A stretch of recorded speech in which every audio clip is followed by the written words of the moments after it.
The midterms are coming. What happens is basically people with, House and Senate seats, what they have to do is they have to, win an election 2 years into their term again to hold on to that. You have these things called primaries prior to that, where, are these people going to be the representatives that get put forward for the seat? So you have to win a primary first, which is against people in your own party, and then you go and you run against the opposition party. So if you're a Republican, you run against a Democrat. If you're a Democrat, you run against a Republican. And every 2 years, they vie for control of the House of the Senate, which is essentially the apparatus within the country you need to get things done, to get bills passed, right? So they're important. They're not just some circle jerk bullshit. But what you'll notice is increasingly every election, the current election, what Americans are saying are, or particularly the party that's in power, they will tell you that the end of the world is on the ballot. That if you don't vote, Democrat. If you don't vote, Democrat. The world's going to end. And we just had this, if you remember,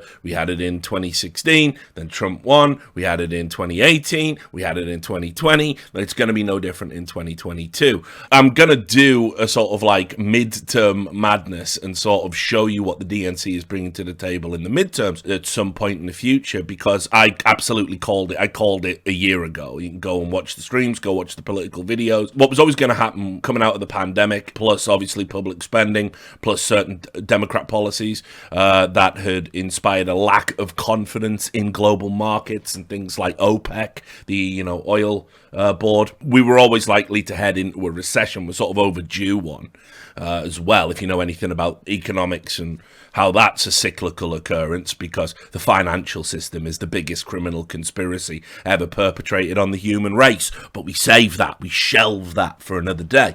Unfortunately, you can't take the economy to the ballot. I mean, that's always a good thing to do. People like having money, people like having, cheap gas, as Americans call it, but, cheap petrol for your cars.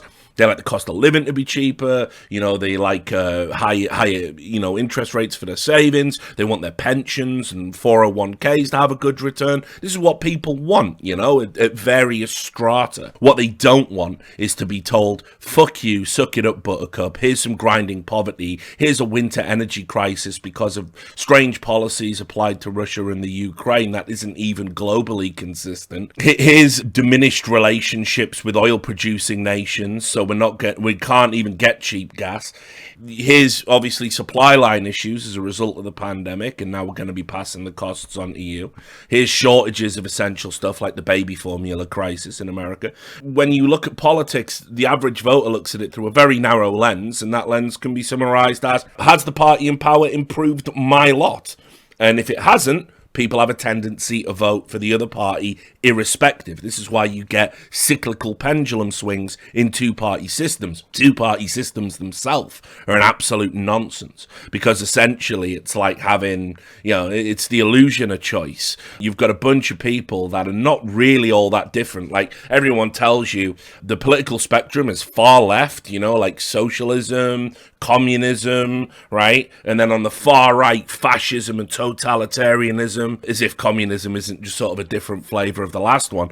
But anyway, and what ends up happening is, in reality, you end up with not that, but you end up with this. You end up with sort of center and center right is essentially the landscape of American politics. And when it comes down to it, you can put up with, hey, let's keep voting Democrat until you reach an impasse. Maybe we'll see that reflected in the midterms. But what'll end up happening is you get a Republican Party in, and then you go, oh, okay, well, things got marginally better in a few areas and marginally worse in a few areas. Guess it's time to vote blue again. It's a nightmare. The two-party political system itself is part of a much bigger problem with how we sort of engage with politics in the West. But anyway, all of that is to set the table for a not particularly serious stream. Not this one, because I want to talk about, as the title says, the cringe-inducing horror of American politics. American politics are some of the most performative, pathetic, fake, contrived, nonsensical politics you are going to see around the world. There is no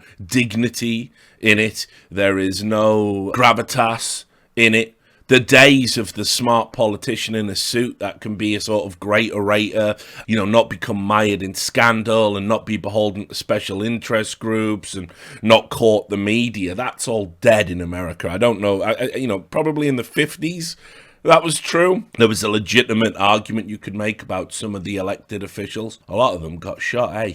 Weird that.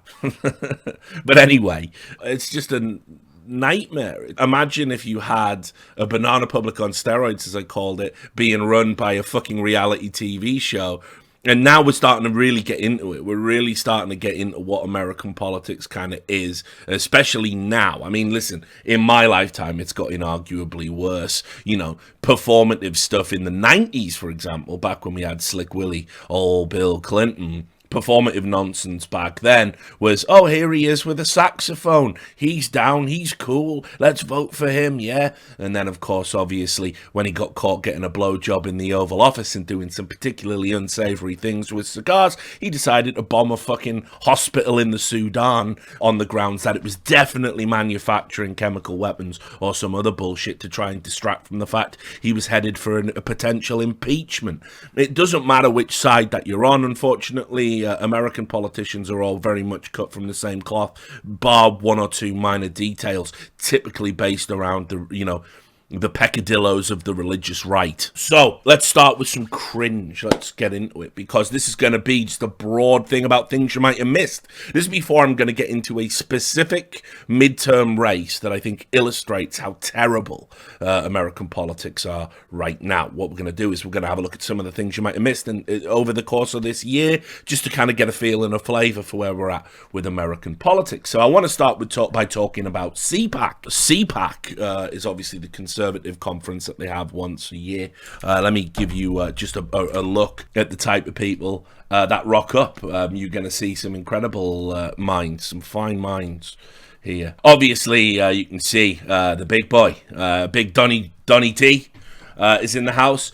The problem you have with gatherings like this is, and I've said this many, many times, if the Republican Party was a serious political party, it would really start to uncouple itself from the crazies. And unfortunately, it just won't do that. You've got, perennial blowhard Sean Hannity, probably the worst news anchor in all of media, and that is a really low bar, To get under that bar, you have to be a fucking limbo champion. Sean Hannity does it with aplomb. He's absolutely fucking terrible. Glenn Beck is beyond parody. Glenn Beck, a sort of, religious, right-wing, mega Christian nutcase. You can go and look up things that he said after 9/11 and shit like that. The guy is just a joke. Obviously, both of them prominently featured on Fox News. And again, if I was Fox, I mean, these are the type of people I would cut immediately. We might have time to get into it a little bit later in the stream. CNN is undergoing a huge transformation at the moment ahead of the midterms. It's made the DNC incredibly nervous. Joe Biden's even addressed it internally, according to reports, because their new owners are like, shit, man, we've been a partisan state media network pretty much since 2015, maybe a little bit beyond that. It's called the Clinton News Network colloquially for a reason.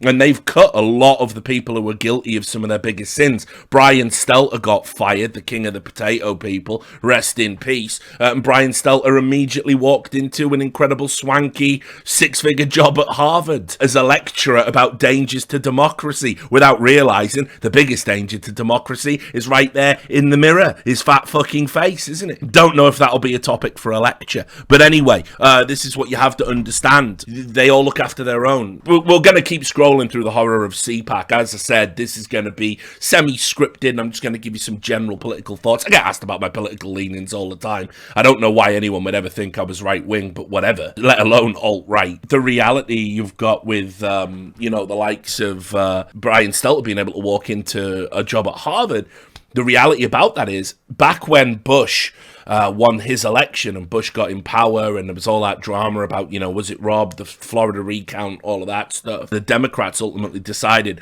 we are never getting done again. We are going to play as dirty as Republicans. Republicans were some of the meanest motherfuckers in American politics at that time. They had some of the dirtiest bastards you could ever think of. They were all like, taking guidance from like Richard Nixon's old fucking advisors and shit like this. They did not fuck around. They would do anything they had to do to win. There was no kid gloves whatsoever. And look, I've got my thoughts about that election. I personally am a purveyor of conflict of interest, and the idea you win by a narrow margin in a state that your brother is the fucking governor of, I don't know. Like, I don't know. Again, banana republic shit in my opinion, but whatever. Anyway, after that, Democrats started to front load powerful, important institutions with very sympathetic Democrat-leaning people, and academia obviously is a very important one. Most academics were liberals anyway. I mean, that goes without saying. They were all left-leaning, freedom of speech,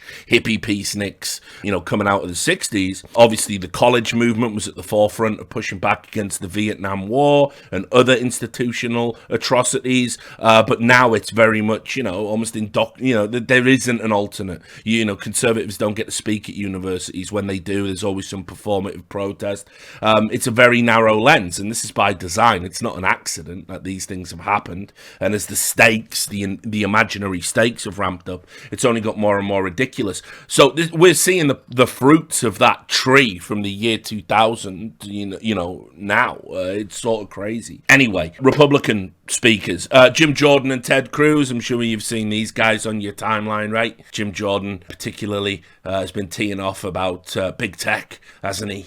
And big tech and Fauci, big talking points. And Ted Cruz, just Ted Cruz, isn't he? He's just the Zodiac killer. So good to see him still there. Steve Bannon, absolutely crazy. Steve Bannon actually at this CPAC basically said he wanted to send, I think, what was the quote he used? Stormtroopers, it might have been, or shock troops. I can't remember which one it was. But he got up and basically gave a speech sort of saying that, the Democrats stole 2020 and we should have some shock troops on standby. Yeah, just classic violent rhetoric. He also called, if you remember on his podcast, for Fauci and co to be beheaded, didn't he? And people keep platforming this guy. Actually mental. Just really, really off the fucking deep end. And yet, again, people don't seem to have the common sense to sort of separate from people like that. That's not rhetoric appropriate to a political party, is it? That's rhetoric appropriate to fascist dictators invading countries, incredibly. Here you can see as well Lauren Bobbitt. She is simply awful.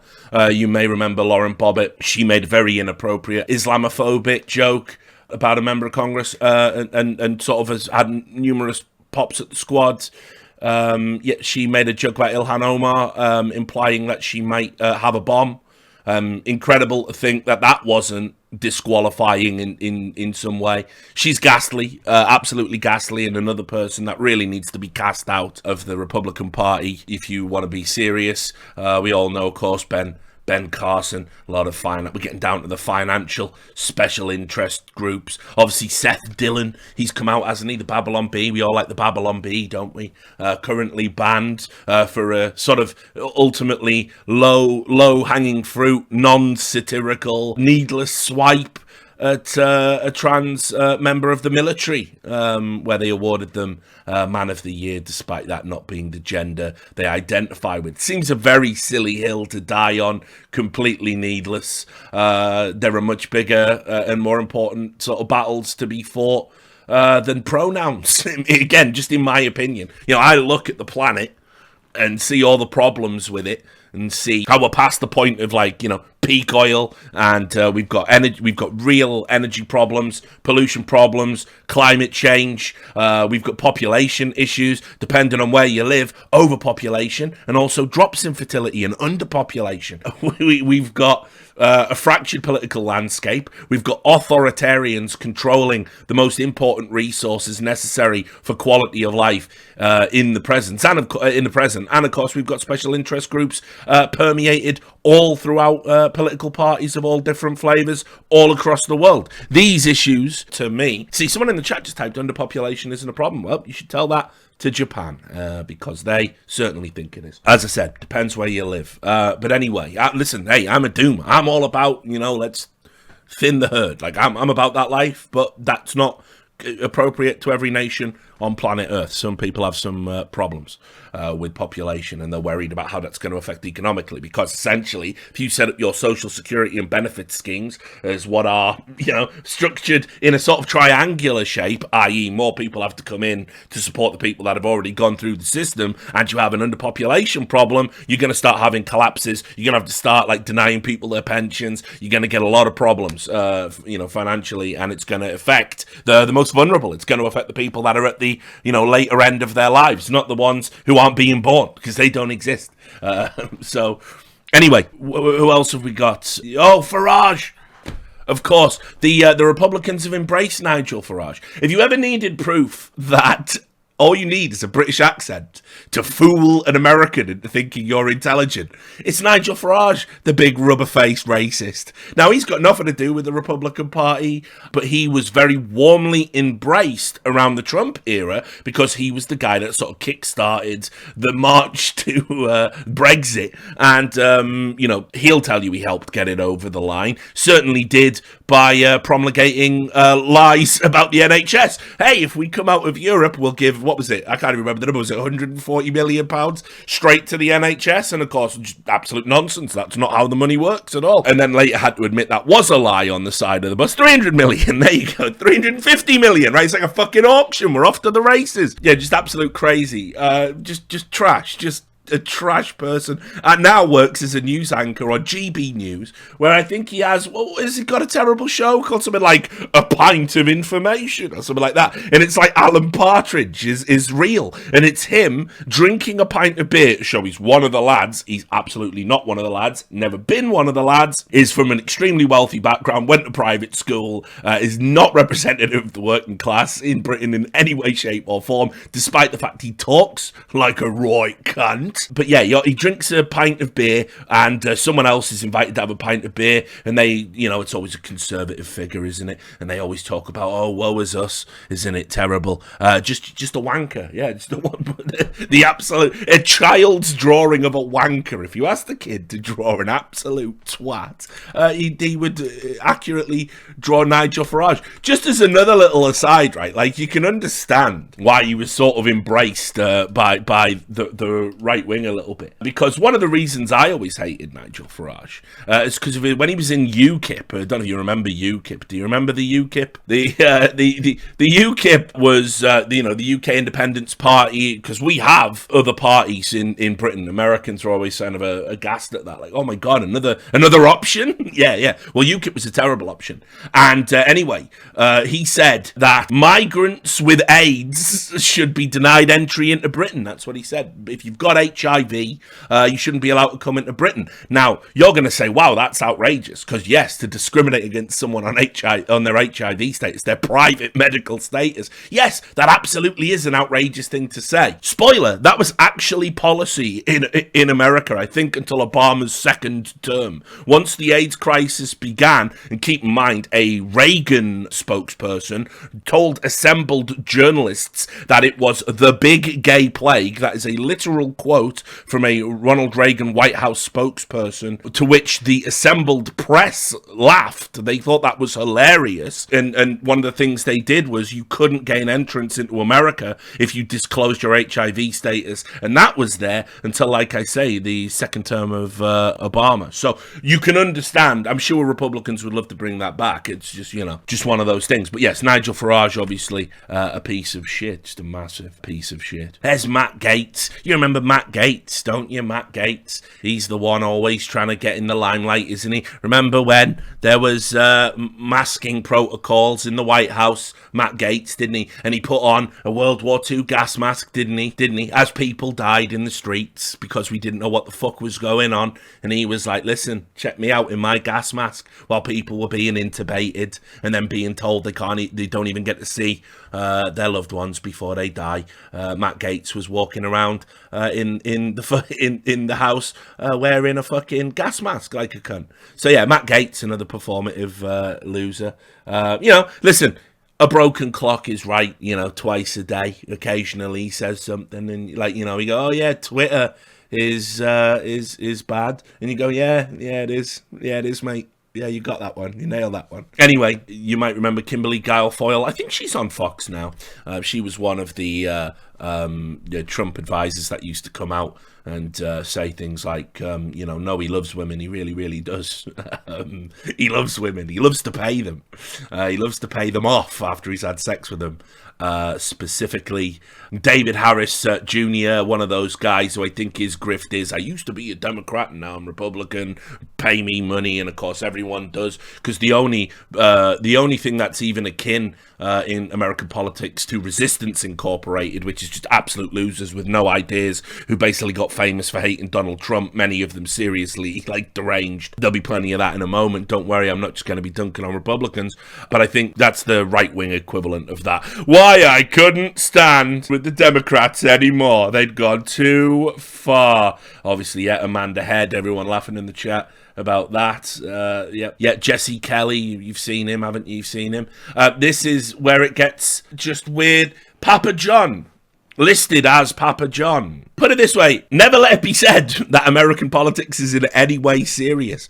That is Papa John. Yes, that is, I always forget his surname, because he's not important, because he just runs a pizza business. But you may remember there was an interview, it was around about the 2020 election, wasn't it, where Papa John went mental, didn't he? He's had a brain melt, and I don't know what had happened, but he was saying stuff like he eats 10 of his pizzas a week or something, and they're delicious and they're fresh and healthy, and he was super sweaty and he looked unhealthy. Then he started saying that something bad had happened in 2020 and that there were demons had infiltrated politics, and he was just off the deep end, wasn't he? Well, CPAC saw his credentials as a pizza shop owner and said, you know what?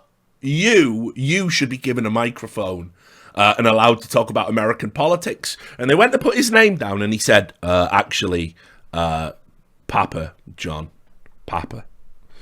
That's your official title, is it, sir? Yeah, absolutely, Papa. Okay, yep, no problem. So Papa John, yeah, just there. You can see as well, even on a photo where he had time to clean up, just greasy. Just a greasy man. Anyway, on we go. Yes, of course, Mike Lindell. We're going to talk about him in just a second. Mike Lindell. The absurdity of the Republican movement in America right now. Mike Lindell is a guy who made My Pillow. My Pillow is custom pillows, right? And it's just called My Pillow. It's like My Pillow. It's your pillow, right? He's done it there, right? It's called he's doing coffee now, I think, called My Coffee. He's genius. Marketing genius. Anyway, well, Mike Lindell was one of the nutters, along with Sidney Powell, the now humiliated and disgraced lawyer. He did a specific thing about the big lie.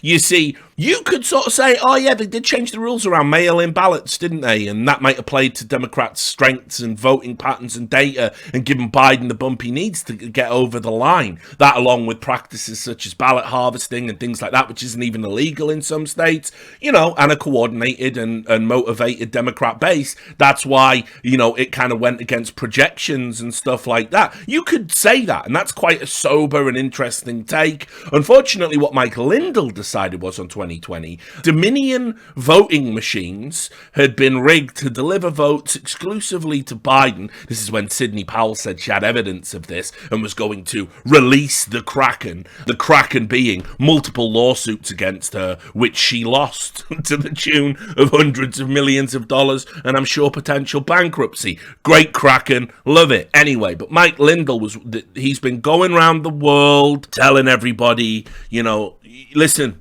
the machines have took over. The machines gave Biden the election. It was the machines. It was Rise of the Robots. It was the voting machines. Again, for some reason, people keep putting him on stage. This is a man who makes pillows, being held up by one of two major political parties in America as being a credible voice on American politics. And you can see right here, that's not normal. That shouldn't be happening. I mean, listen, Britain with the Boris Johnson administration, bye Bojo, hello Liz, bring on the Trussy. We're still ridiculous, but we're not as ridiculous. We would never do this. We would never take some mental CEO and just give him a microphone and be like, hey, want to campaign for us? No, we absolutely wouldn't do that, no. Anyway, on we go. Dr. Robert Malone. Dr. Robert Malone is the, as you can see there, he says he's the inventor of mRNA and DNA vaccines. That's not true. That isn't true. He was one of the early patent holders and made apparently some contribution towards some types of mRNA technology, not all of it, and he can't lay dominion to that claim. However, it's ultimately explained like this. Basically, he was a sort of, early progenitor of some vaccine technologies, particularly the mRNA one, and he has gained kind of a lot of status and attention, particularly from the right wing, and obviously within that, some conspiracy theorists, because he has sort of denounced the vaccines publicly, and he uses the appeal to authority of, hey, I made these vaccines, so if I say they're bad, they must be bad. And of course, that's not the full story, but Republicans love to platform this guy. Now, listen, I'll also just add, because some people might be getting worried, thinking the DNC have took me over. Like, you've gone like 30 minutes without insulting Democrats, Richard. They got to you. You changed. I can't watch you anymore. Listen, I'll say this, like, the idea of deplatforming that guy and the idea of some fucking journalist at Salon and Vox saying his expertise doesn't count, but Aaron fucking Rupar's does, is a disgrace. It's a disgrace to the public square. That guy gets to speak, end of fucking discussion, and you get to make up your fucking mind. I made up mine. I listened to him. I listened to him when he went on Joe Rogan. I listened to some of his speeches. I made up my mind. I'm not going to influence you. But, back in my day, we used to listen to what people had to say before we made a decision about whether or not they get to fucking speak. So, just saying. Right? Oh, yeah, Dr. Rich McCormick, you've seen him. He's a Marine turned medic. Peter McCullough. Peter McCullough is another guy that rose to prominence in the COVID era. Again, he's been on Joe Rogan. He is a cardiologist and not anyone that sort of, he's not an immunologist. It's not his area of expertise. And yet again, in the COVID era, because everyone's clamoring to try and get expertise that we've all been conditioned to seek out expertise that already confirms what we believe, right? That's just what we've been conditioned to do. Social media has conditioned us to do that over the past 10, 15 years. And so that's what we do. That's what we look for in our media diet. And so Peter McCullough, realistically, his expertise isn't great in the field. He is a doctor. He might be able to talk about, the minor chances of like myocarditis and what myocarditis might mean. He can talk about that for sure. What he can't talk about is some sort of broad generalization about COVID-19 and its resulting mutations. In fact, he made an absolute fool of himself, in my opinion, when he went on Joe Rogan, because he said COVID was one and done. He said if you got the Delta variant of COVID, you wouldn't get secondary infections, even of the mutations, which I can tell you with zero scientific expertise is patently nonsense. And also, who's had COVID more than once? Oh, yeah, okay, well, sorry, Peter McCullough. I'm a miracle of science, along with almost everyone else in the motherfucking chat right now. But anyway, he got held up in the Republic, and I don't know why. Dr. Peter McCullough needs to come out at a conservative thing. He's a doctor, if you're talking from a scientific perspective. Remember when science wasn't heavily politicized? It seems ridiculous to platform him again. So, Mary Miller, yeah. Devin Nunes, you remember him, don't you, from the Trump years? Now the CEO of Truth Social. You can't get truth in Europe. It's an American thing only. Basically, Donald Trump got so upset about getting banned on Twitter, he said, I'm going to make my own Twitter. Right? We're blackjack and hookers. And with Trump, literally with hookers. And so he went and he made Truth Social, which we can't use, and he just posts about how he got banned off Twitter and just says ridiculous things, knowing because he owns it, he can't get banned. And what's really interesting is all of the people in the left-wing sphere, all of the DNC shills, they were celebrated when Trump got banned. I remember Aaron Rupar, the worst account on Twitter, bar none. He's a man, if you don't know him, he claims to be a journalist. He deceptively edits videos of Republicans and Fox News, literally cuts words out, literally cuts sentences off to radically alter their context so he can pretend that, look what they've done. And anyway, he's terrible. He said Trump being banned on Twitter was the equivalent, it was his generation's VE Day. Literally said that, which is giga cringe and mental illness. But then, what you also have to take into consideration is he posts all of Trump's messages from Truth Social to Twitter himself. Like, so you don't want him deplatformed then, I guess. Okay, right, brilliant. Yeah, it was all performative nonsense. Of course it was. It's American politics. So, Devin Nunes is the CEO of that very successful venture. Right. The elephant in the room. I told you this would be a good stream. You're having fun, right? You're going to enjoy this next bit. Yes, Prime Minister Viktor Orban. There he is. There's Viktor Orban, the Prime Minister of Hungary, talking at an American Republican rally. Incredible, right? Orban, yeah? You've seen Orban. Why is Orban there? Why is Orban there? Well, it's because Hungary, in the eyes of the Republican Party, is based. Yes, that's how they think about it. Why is he based? Well, okay, let's begin. Viktor Orban has, since coming into power, well, first of all, he absolutely crushed and banned dissenting voices in the media. Multiple newspapers and broadcast outlets were sort of like, cast into the shadow realm, had their businesses ruined, so they couldn't publish the truth. There's almost no dissenting media voice, to the Orban administration in Hungary now. You can talk to any Hungarian.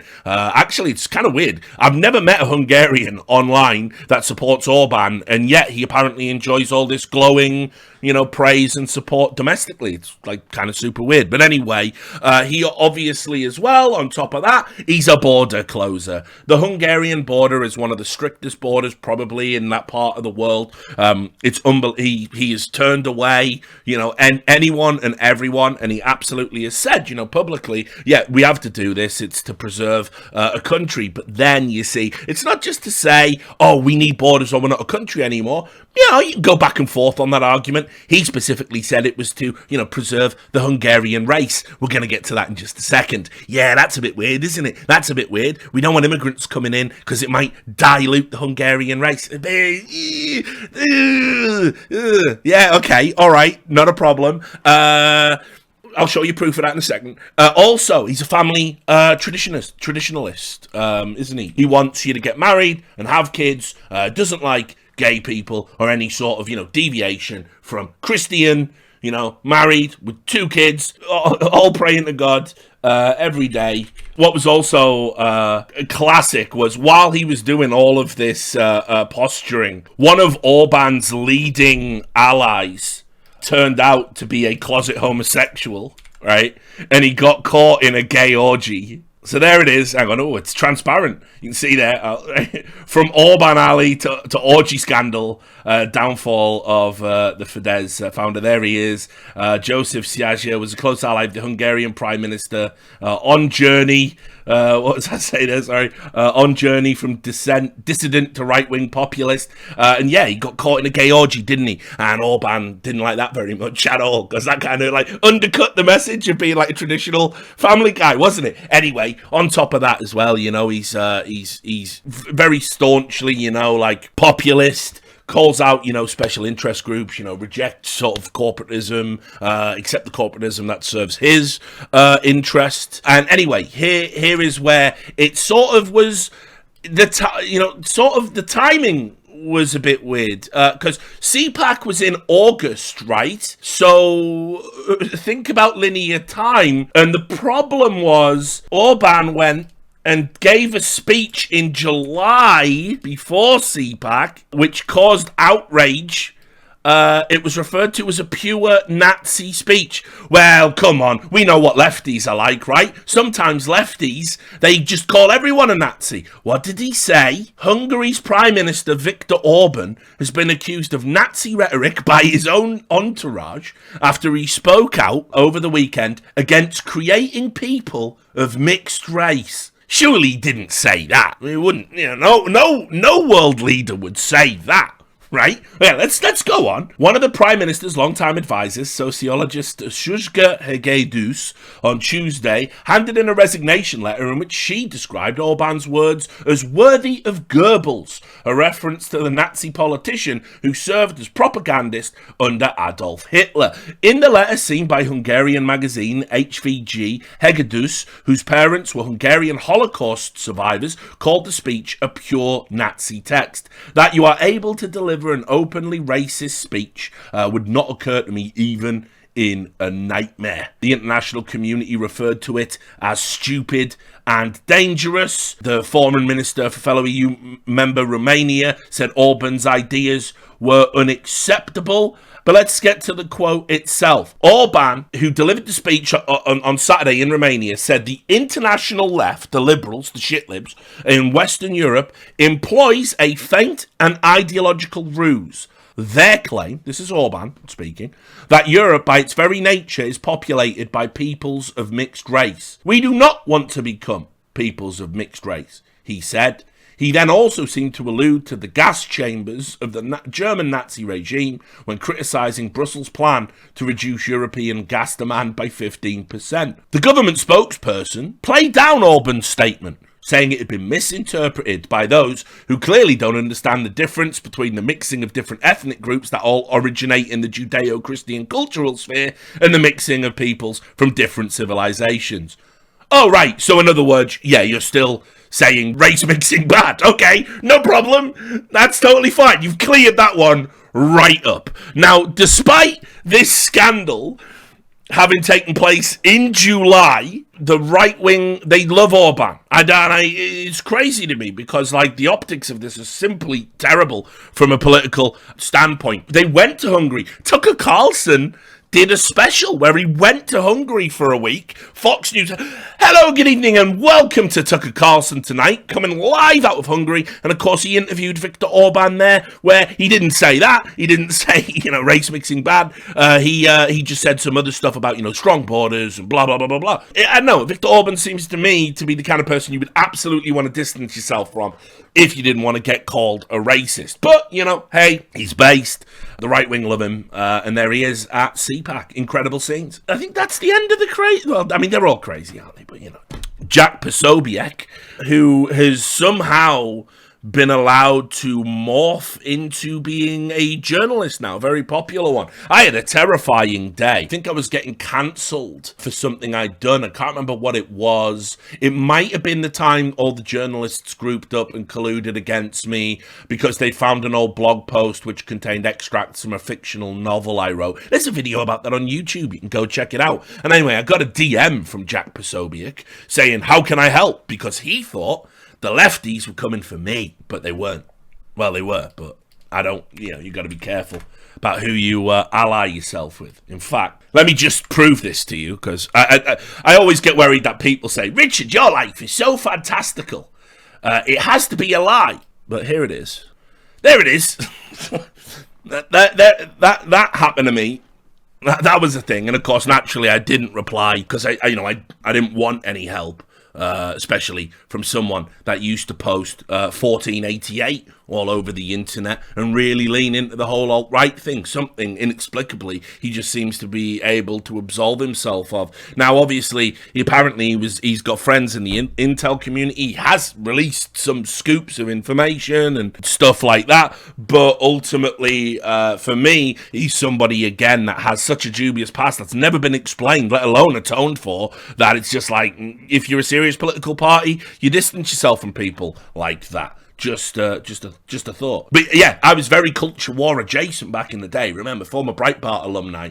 So strange bedfellows, I guess, as well. And I used to go to all of them things as well, like the Battle for Ideas, and you used to meet people there and stuff. People don't realise, like, there was a clear pathway for me to go and do this grift. I could have done it. Could have been one of them grifters. Everyone says, oh, he went off the deep end with his politics. It's like, I definitely didn't. I'd be a fucking millionaire by now if I did. Yes, Brandon Stryker as well. He's another fella, isn't he? He's the hashtag walkaway founders. The walkaway guys, they're all the people who are like, have definitely, really, 100% walked away from the Democrat Party. He's definitely doing it and tweets out all the time.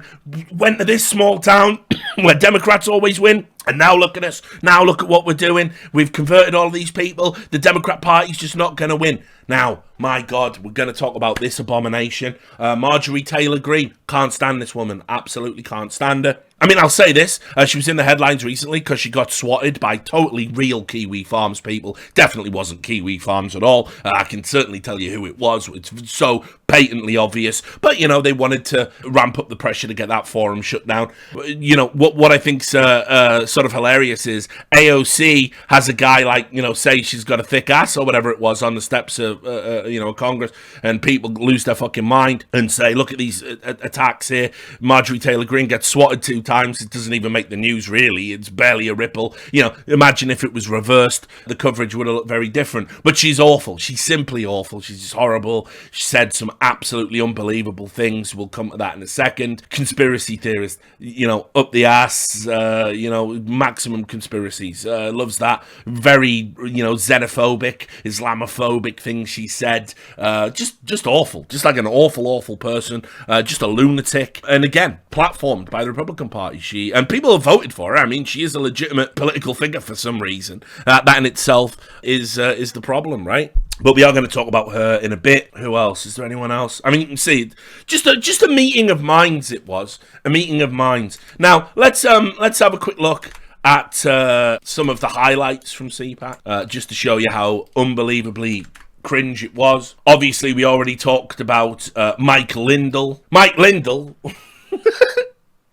said over 54 countries have been taken by the machines. Venezuela and Australia are gone. The machines got them. The machines. Yes, this is a pillow manufacturing CEO standing up before people saying voting machines have been spread across multiple countries designed to subvert elections to some sort of global elite, which, you know, it'd be bonkers, wouldn't it? It'd be bonkers. This was just a mainstream speech at CPAC. So, and everybody clapped. Actually, Marjorie Taylor Greene reined it in a little bit at CPAC. She said Alex Jones is politically persecuted and made the claim that Democrats and their friends in the media owed millions of dollars in compensation to them for the lies that they've told. That's actually like on the Marjorie Taylor Greene scale, that's like a 2. That's fuck all. That's nothing. Pretty low key, but that's what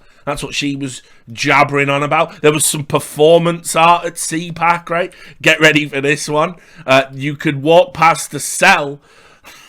You walk past the cell where a January the 6th rioter in an orange jumpsuit was just sat there crying the entire time. That was performance art there at CPAC. It's touching, isn't it? You can see a video of this on YouTube if you really want to seek it out. And also, Papa John gave a speech. What did Papa John have to say for himself? Well, Papa John said evil entities are controlling America. And I think he said his secret ingredient of pizza was democracy or something cringe like that. I can't remember. It was August. It's only September. But a lot's happened since then. Good old Papa John. So that was CPAC. You missed CPAC. Now, let's talk about another thing that happened that sort of was conservative cringe, and then we're going to move on. Now, it starts with a tragedy. Obviously, we had the terrible school shooting in Uvalde, Texas, and Uvalde is a small town, not a very remarkable place up until the sort of tragedy occurred. Just awful, just an awful story where some deranged teenager was able to gain access to a school, murdered a bunch of innocent children, and while the police stood outside and did absolutely nothing. There's video footage has subsequently been released of the police, including some little fucking pussy who's got a Punisher fucking logo. You know, classic American police, this. He's got a Punisher logo on his phone. He's armed with a bulletproof vest, and he's too scared to engage an active shooter while they're murdering kids. Remember as well, by the way, in case you're under any illusions, while the motto of the American police force may be protect and serve, they're not under any legal obligation to protect or serve. This has been held up by the Supreme Court. They don't actually have to help you if you're in trouble, if it puts them at risk. So, great to know, right? Yeah, so just be careful in future is all I'm saying, because if you do need help, and you think, well, I'll just call the police, probably all that's going to happen is your dog's going to get shot. But anyway, Uvalde was an awful tragedy, and Uvalde is remarkable because it's where Matthew McConaughey comes from. And Matthew McConaughey, I got a bit of a man crush on him. He came out and he gave an impassioned speech. Matthew McConaughey, remember, has been involved politically. He said he's going to, he's had runs. He's probably going to run again in the future. He probably will serve at some point, I believe. But he has campaigned in the past on a very sort of hardline stance when it comes to the Second Amendment and de-arming, American citizens, which, it's not a very Texan attitude, let's put it that way. But he came out again in sort of much softer terms than what he'd said in the past, because in the past he had said, we don't need ARs. What he said this time in a speech, he said, this is a non-partisan issue. We need to get around the table and meet in the middle so tragedies like this don't happen. And look, you know me, I was vehemently against the Second Amendment and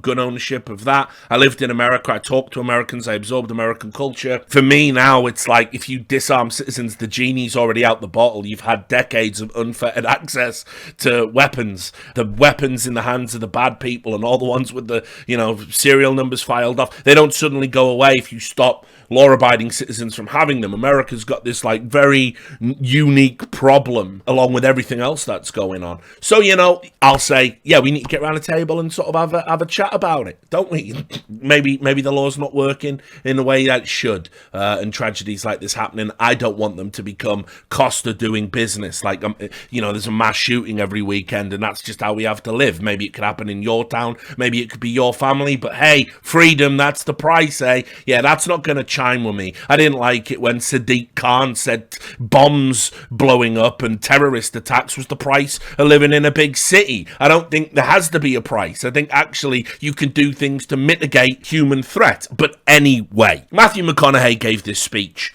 about Uvalde. Very touching, very moving. Some of it performative, yes. But obviously, given the atrocity, given the horror of what happened, attacking him for that seems a little bit low bar. But anyway, conservatives decided to do this, and there was a strong uptake for this. You're not going to believe your eyes. Matthew McConaughey said, maybe we should get rid of our guns. Conservatives attacked him on the basis that, get ready for it, Matthew McConaughey had acted in a film where he shot guns. And here is everyone's favourite conservative, Benny Johnson. Matthew McConaughey, more gun control now, also Matthew McConaughey. Now, obviously, you have to, a lot of the time, you have to walk conservatives through it, reality, not reality. It's confusing sometimes. It is confusing. This was retweeted by everyone, in that little sphere, saying Matthew McConaughey had forfeited his right to talk about real-life gun violence because by starring in movies where the script requires him to engage in fake gun violence, this somehow made him a massive hypocrite. So, fantastic. Love it. You've got me. You've won me over. Brilliant. Great. Solid argument. Okay. We've done the cringe there. Let's just do AOC for a little bit, right? Let's just do AOC. Because AOC is, to me, I don't really think she's interested in being a politician. I think she's interested in being an influencer. In fact, I think an appropriate term for her, and it's one that I'm sure is going to take off as more and more young people and activists start passing through and become part of the political apparatuses, Hillfluencer, the Hill influencer, combine it, Hillfluencer. She doesn't seem to be a very serious political figure in a lot of ways. I'll tell you again, I'll repeat it. When AOC was running, and she was like a very local grassroots campaign, I prefer young people, or younger people, to be in politics, not the geriatric squad that you have at the moment. I thought she was very endearing, and I thought her political campaign was very endearing. Unfortunately, since then, she seems to be, like every other politician, self-obsessed, narcissistic, egotistical, histrionic, and self-interested, rather than interested in serving the people. And anyway, the Republicans recently, well, not the Republicans, that's fake news. The Supreme Court, with some Republican-appointed judges, recently repealed Roe v. Wade. I'm sure you heard about that. I'm not going to get into it, but it caused a massive brouhaha because Roe v. Wade, while it should have probably been repealed and replaced with better legislation a long time ago, or I don't know, maybe when the Democrat Party controlled the Supreme Court, Roe v. Wade wasn't particularly constitutionally sound, and that's been the argument made by even Democrat voting judges for years. It should have all been dealt with before now, and unfortunately it's been dealt with in a way where the clumsy concession to kind of say, all right, yeah, it is constitutionally sound, just to ensure women have a right to abortion in America, that's gone. It's now kicked back to the states, and obviously in some red states they've sort of gone, ooh, brilliant, because, you know, only in America, if you held up, it's like that meme from The Office, if you held up a picture of an 8-week-old fetus barely formed and a picture of a blonde-haired, blue-eyed baby speaking in tongues and giving out the gospel from the New Testament, if you were to hold that up to some of these people in these red states, they would just go, that's the same picture. And of course it isn't. And most people around the world can sort of acknowledge that. And we have these, you know, limits. I mean, don't get me wrong, you know, listen, it's a complicated issue. And obviously I don't feel strongly about it either, because I'm not particularly, you know, involved with the idea of the human race, you know, continuing to just spread out and fuck up the planet.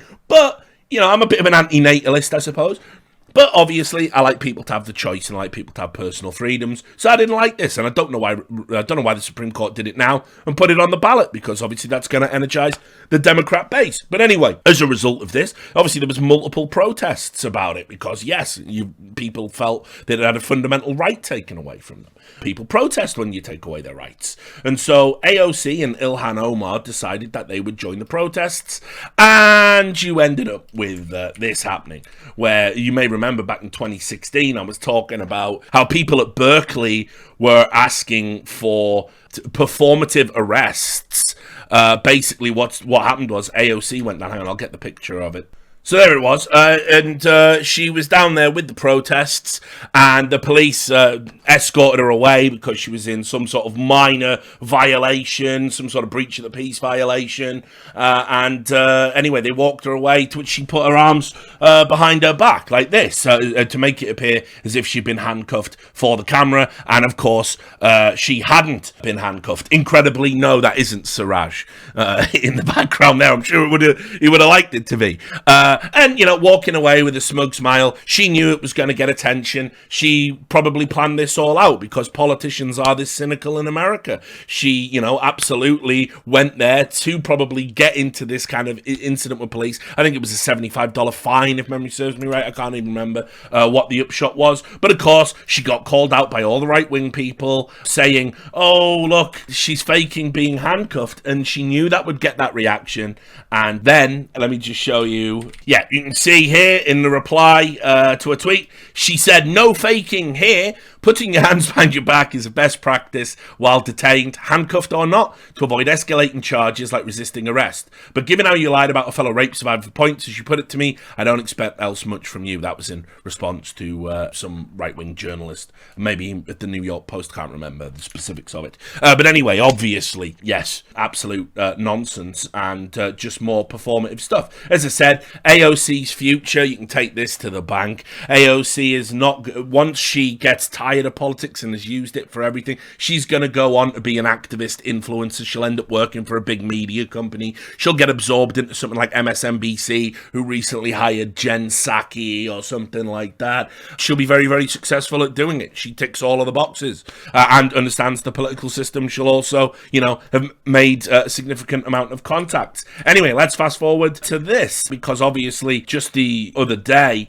she made the cover of GQ, because remember, she's not a serious politician, she's an influencer, and of course you will notice, she wasn't lying, guys, she always has her hands behind her back. Don't tell me that pose was a coincidence. By the way, yes, American politics is that fucking cynical. Anyway, this interview was an absolute banger. It just contained some of the most insane quotes that really just underlined to me that, like, she's just not serious. Like, she can't be real. Here it was, AOC's fight for the future. there. And if you look at some of the quotes, some of the things she says here, I mean, very, very heavenly there. Well, there was one quote which really stood out to me. She said that being a Democrat politician means that she's working a job and the bosses don't like you. In other words, she's not even well liked by her own party, which seems inexplicable to me because she's put front and center on a number of issues. She's very rarely voted against the party line. She has on one or two bills.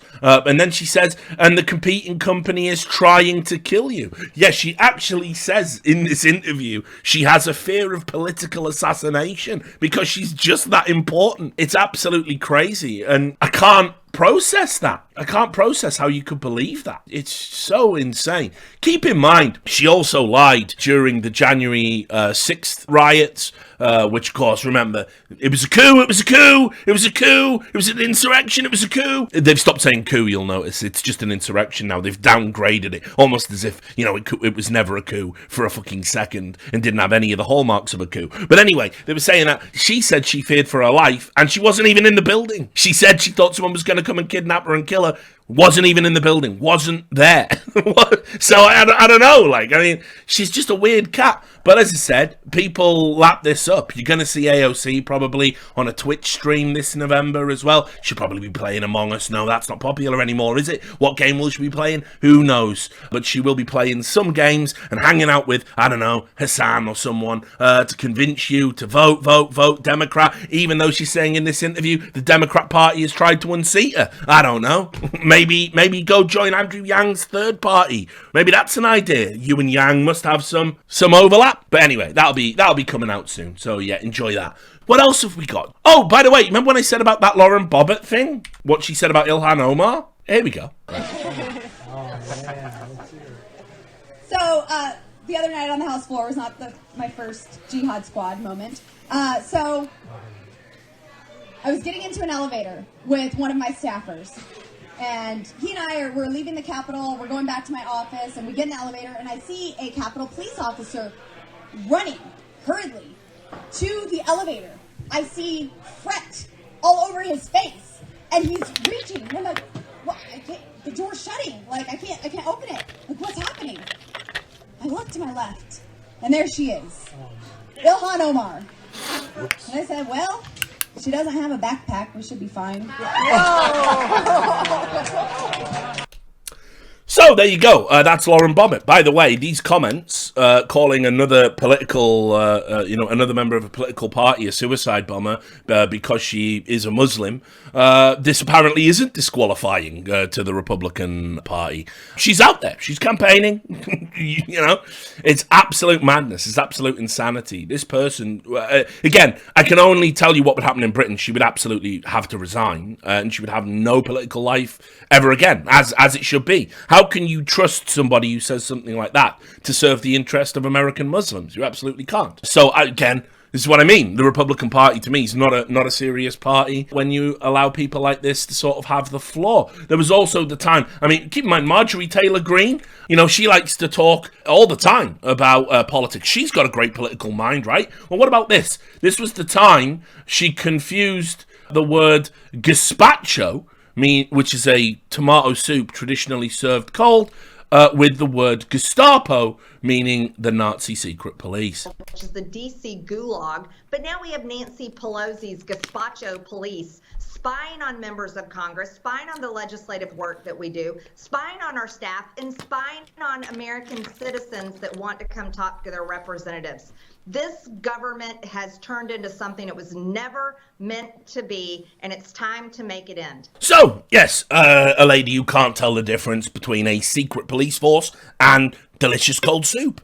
Perfect for American politics. Why not? You see, I don't think people in America realize how bad it is. Anyway, just to show you how puerile it can get, this was a genuine, chyron from CNN. Marjorie Taylor Greene had said something talking about, something, who fucking knows what she was rabbiting about. But anyway, then another politician responded with that, right, meaning batshit crazy, to which CNN, toxic politics, GOP's Mace tweets bat poo clown emojis at Representative Green after MTG calls Mace trash for calling out Representative Bobbitt's bigotry. This is American politics in a nutshell. Hey, look, the politicians are sending emojis to each other. Is this what you want, America? Is this the level of discourse we're going to operate at? It turns out, yes. It turns out this is absolutely fine. It turns out this doesn't even move the dial. This pathetic, puerile nonsense. Giga cringe. Oh, yes, campaigns, obviously. We've had the campaigns, haven't we? Because we've had primaries ahead of the midterms. So just to, again, give non-Americans kind of a rundown, you know, when you're getting primaried or when you're running in the midterms, generally you put out these like commercials that go online, or they go on local, you know, radio, or they go on TV, and you create your own little promotional commercial. It runs very different how it works in Britain. Like, for example, party political broadcast, it's a rule in Britain that any party political broadcast has to be, like, they have to be broadcast at the same time. Everyone has to have the same amount of time allocated for them. You can't, like, you can't go beyond a certain budget. In America,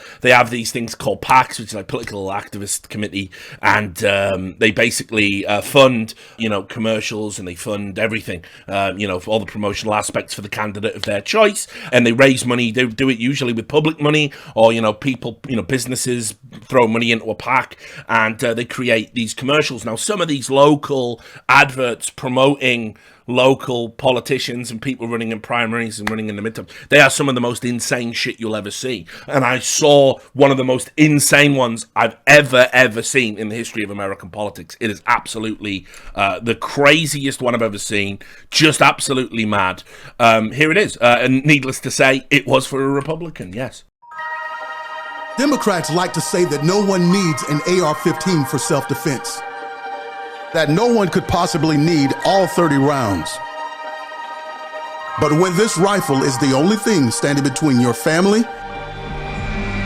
and a dozen angry Democrats in Klan hoods, you just might need that semi-automatic and all 30 rounds.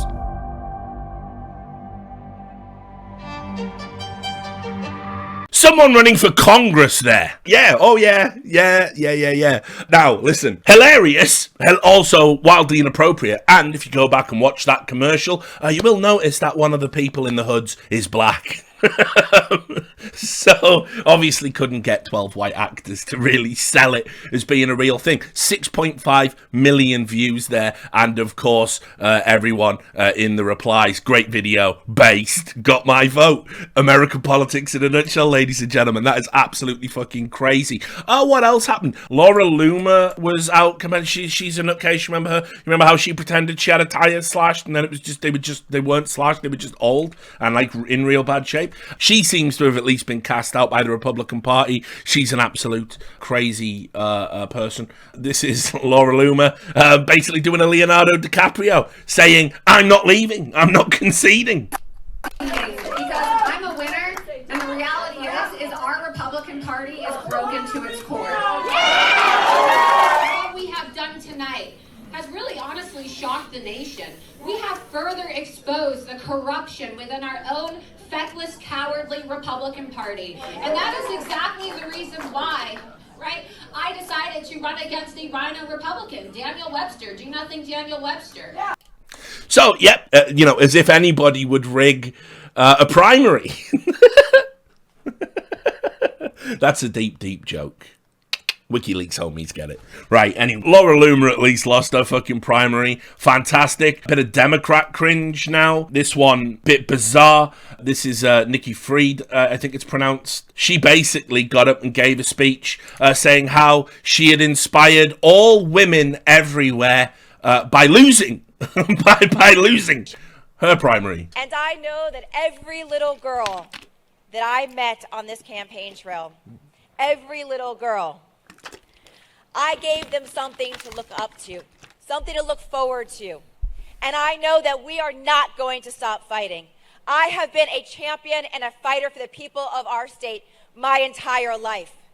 And while tonight did not go the way that we all hoped it had gone, I know that tonight is the start of a new chapter for the state of Florida, a new chapter for so many of the women that I've met on this campaign trail.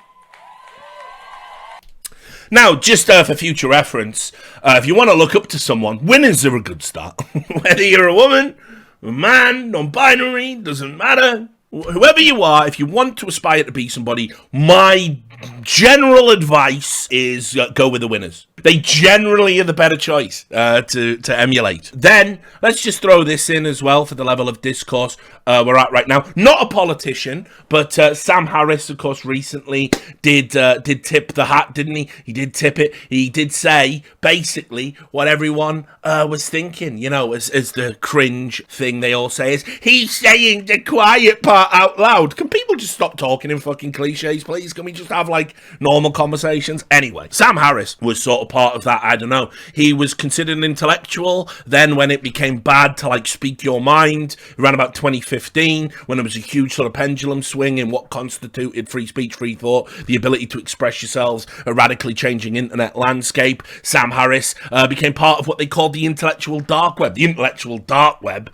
wasn't really a dark web at all. It was people that were considered mainstream thinkers in 2010. You know, people like Richard Dawkins and Christopher Hitchens and Brett Weinstein, who'd obviously emerged after the Evergreen nonsense. Suddenly these people were being held up as like, oh, it's naughty to listen to their ideas. You're an outsider. Anyway, most people had always fucked with Sam Harris. Most people always liked Sam Harris. Basically, you know, considered him to be like sort of a pretty good, you know, intellectual thinker. He was a guy that started the whole, you know, big part of the atheist movement, then part of the other, you know, the like logical ideas.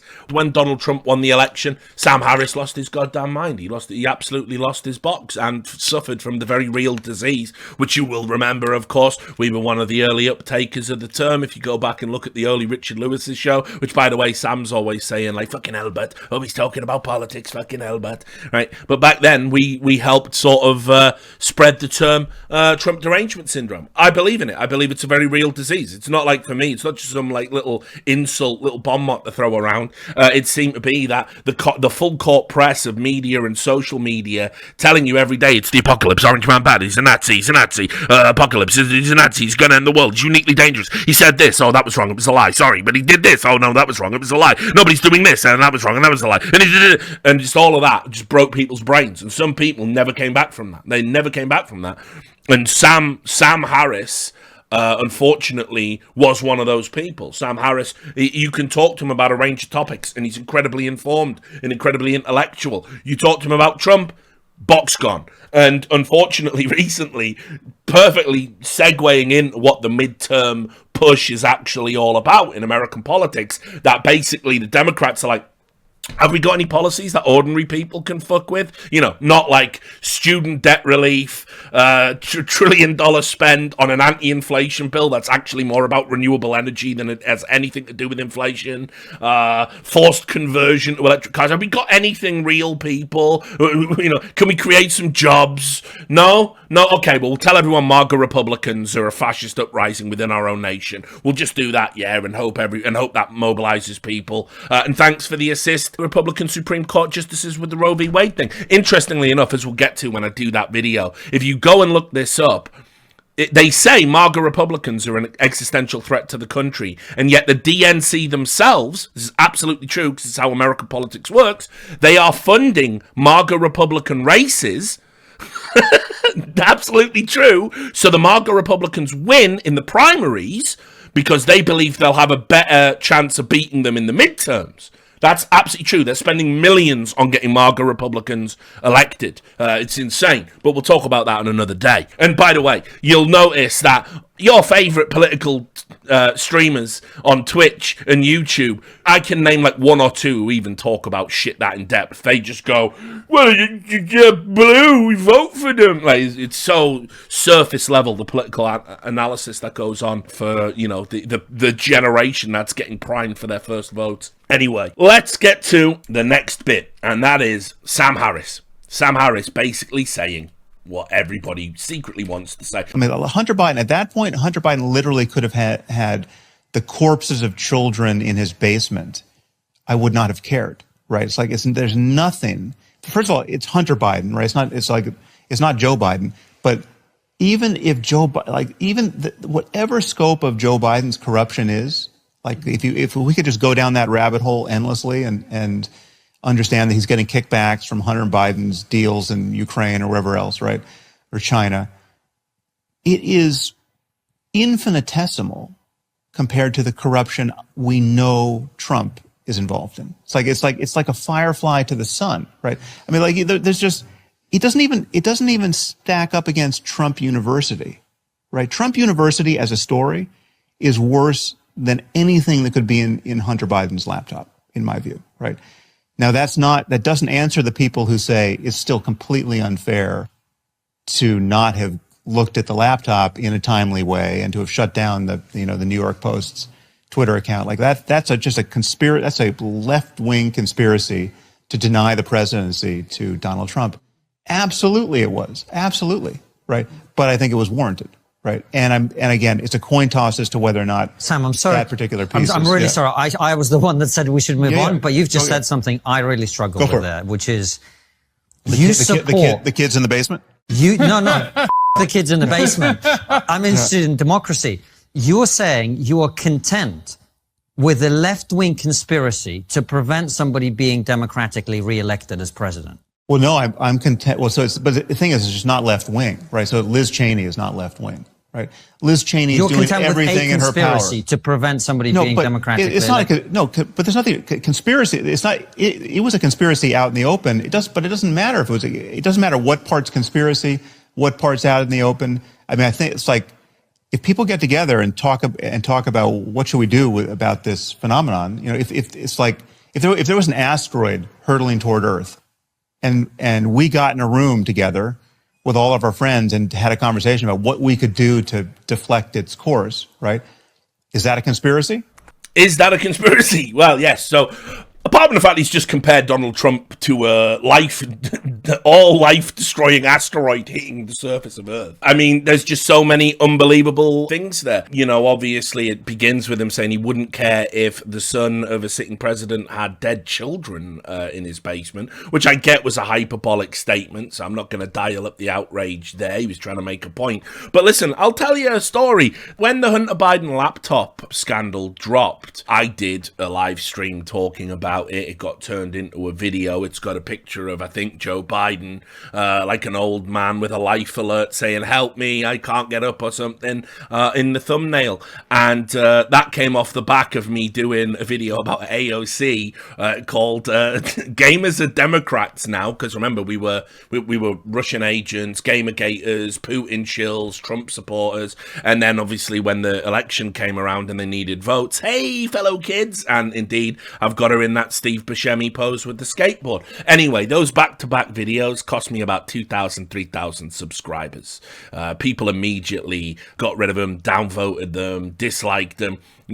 Hundreds of hate comments. Richard, how can you be taken in by this clear Russian disinformation? Richard, how can you fall for a Steve Bannon trick? How can you fall for a Rudy Giuliani psyop and call yourself a serious political, thinker? And obviously the point I was making was, first of all, there was no question that the laptop was 100% genuine. It had been authenticated by journalists. It had been it was like there were people out there, by the way, leaking stuff off it very early on, because that was the big November surprise that Steve Bannon was talking about. The difference being, Steve Bannon is such an idiot and so off his meds. He, for a great political thinker, he really didn't think the media would go this far. He really didn't think big tech would censor the story. He really thought it would be allowed to play out. And of course, obviously, no, not when Trump's got a chance of getting in the White House. So yes, it was absolutely a conspiracy to stop freedom of information being spread among journalists even. Remember, Twitter banned the New York Post.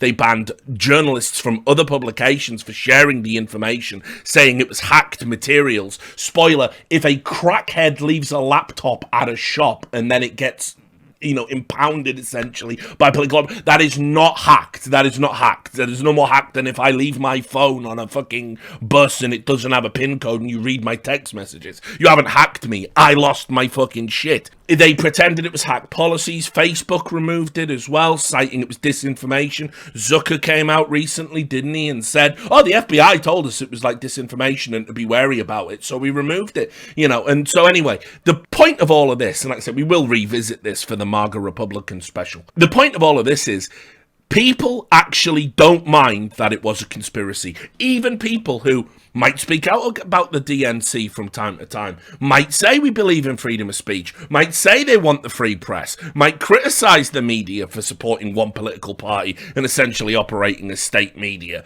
right? Normal, rational people are so broken when it comes to the Donald Trump factor that they will literally say it is okay that that conspiracy was allowed to play out. Now, here's the other part of the fucking thing where people got mega upset. If you go and you look at the emails that are on that laptop, this isn't wrong. I'm not giving you misinformation. There are a number of emails that seriously point to the fact that Biden, while he was vice president, was essentially selling his influence, selling his office to help his son, who had absolutely no discernible qualifications to hold the types of jobs he was doing, working at energy companies, etc., in exchange for a portion of money as a kickback, 10% to the big guy. That's what it said in the email. By the way, Fox News interviewed one of the recipients and business partners for Biden's brother, who were in on this business, right? And he said, yeah, the big guy's Joe Biden. I know that. I was part of the business operation. This is political corruption. Now, it doesn't matter whether you're blue or red. That needs to be looked at, right? Like, why are we okay with like, oh, but you know, Trump's corrupt, so we're going to allow the blue flavor of corruption? Why are we allowing people like Nancy Pelosi to just insider trade before our eyes? Like, why can people in American politics, why can members of Congress, why can prominent political figures even fucking buy stocks and shares? Outlaw that tomorrow, by the way. That's something you can do to make the American political landscape better, so people don't get into it for self-enrichment. And I made all of these points on this video at that time, and people lost their mind. They were like, Richard, you've gone off. This is apparently going off the right-wing deep end, saying that the journalists should be allowed to investigate political corruption irrespective of what political party it is. So Sam Harris is really setting the tone of what the midterms are about there. The average Democrat voter agrees with him. That is unquestionable. It's the only explanation for what we've seen play out since. Shout out to the 3,000 that unsubscribed, because I was right. You were fucking wrong. You, once again, exposed yourself to be morons you're getting bamboozled by fucking Twitter, homie. You're not even in a room with the Clockwork Orange. You see 5 tweets and that just informs your political worldview. Holy shit. We were never going to vibe. Anyway, now we can get into the specifics of some of the midterm races. I just wanted to show you one here, because this is super interesting in my opinion. Let's talk about the Georgia Senate race for just a moment, because I want to demonstrate with this how inexplicably close elections can be just based across party lines, even when the candidates are sort of crazy. So let's go to Georgia. This is, Herschel Walker and Raphael Warnock. Warnock's the Democrat, Herschel Walker's the Republican. They're running in Georgia. This is just to show you kind of how close it is. These are like pollsters in America. You have like pollsters, right? And what polls do? Polls sort of predict. They do surveys and they dig into it and they ask specific questions like, would you vote for Herschel Walker? Do you like this policy? Do you like that? And then they take the data and then they make a broad prediction about who they think is going to win. This is how close the race is. A couple of Republican-leaning pollsters have got Herschel Walker ahead by certain percentage points. Fox News, however, has Warnock, the Democrat candidate, ahead by 4 points. I think Warnock is ahead. Herschel Walker's campaign came out like today and said actually they're ahead by like 2%, 46 to 44, or something like that in the race. It's super close. It's like, this is like a coin toss. Personally, based on what I've seen from the data, I expect Warnock to win. But let's just talk about like the uniquely sort of terrible candidates. So first of all, the Democrat, and this is something you're not allowed to bring up. Warnock has had like a bunch of like crazy shit in his past. Here was the CNN fact check about it. The claim was made by the Herschel Walker, who's an ex-football player, campaign, was that Warnock had been involved in like domestic abuse allegations. And you can see Warnock was arrested in 2002, but then the charges were dropped. There was some miscommunication. And basically, he's a politician. He's never going to be held accountable for anything he does. But yeah, he was accused of, domestic abuse, being inappropriate around his kids and stuff like that. There you go. This is something that you can just look at. His ex-wife sued him this year over things that had happened around that. It's, you know, it's a mess. There's loads of skeletons in his closet. You know, this is like the problem you have with politicians. But let me also tell you, it's nothing compared to the batshit craziness of the shit Herschel Walker is saying. Let me just give you some of the top hits of Herschel Walker. Right, Herschel Walker, a genuine candidate to be elected. Here he is saying, just listen to it. This is about pollution, air pollution, and China. Pipeline. Get rid of the pipeline. Get rid of our energy. Start this downfall. Because we need energy for everything. Do y'all know that? And they were talking about the Green New Deal. You know, climate change. I'm going to help y'all with that real quickly. And I'm going to do it in the Wrightsville way. So you can understand what I'm saying. We, in America, have some of the cleanest air and cleanest water of anybody in the world. So what not everywhere. We're going to put from the Green New Deal millions or billions of dollars cleaning our good air up. So all of a sudden China and India ain't putting nothing in there cleaning that situation up. So all that bad air is still there. But since we don't control the air, our good air decided to float over to China, bad air. So when China gets our good air, their bad air got to move. So it moves over to our good air space. So yes, there. To be clear, what Herschel Walker is saying in regards to climate change is that American air is so good and so clean that it decides it's going to go to other places, and it gets to China where they have bad air, and because it displaces the bad air from China comes over to America and makes America seem polluted when it isn't. Easy. Science. Respect it. You gotta love it. Now, listen, far be it from me to say that Herschel Walker is not a scientific mind. I'll just remind you, everyone, that he's from the Steve Harvey School of Evolutionary Science. This is from earlier in the year. Herschel Walker. Why are there still apes? He said when asked about evolution. The Republican frontrunner for a Senate seat in Georgia, Herschel Walker, last weekend expressed doubt about evolution, citing the existence of apes as his reasoning for doubting the scientific theory. At one time, science said man came from apes, did it not? Walker said while speaking to the lead pastor of Sugar Hill Church in Sugar Hill, Georgia. Every time I read or hear that, I think to myself, you just didn't read the same Bible I did. If that is true, why are there still apes? Think about it. To which the pastor said, now you're getting too smart for us. He continued, think about this. We have an evolution that is, we've gotten so intelligent that if that is still true, why are there still apes? He repeated. So, you know, listen, just think about it. Think about evolution. Also, a lot of people, because of his time as a footballer in Georgia, played running back, I believe, a lot of people have said, he's got CTE, hasn't he? He's got CTE, which I think is cruel and outrageous and a generalization. I don't think if you've had a sporting career, you should be discounted from running for public office based on imaginary illnesses. And we're about to get to Fetterman, so hold the phone on that if you're a CTE shouter. But I will just add, if you ever needed evidence of potential for CTE, and this is one of the most bizarre things I've ever seen. This is Herschel Walker on the campaign trail saying that he used to be a member of an FBI. I don't know that either, did you?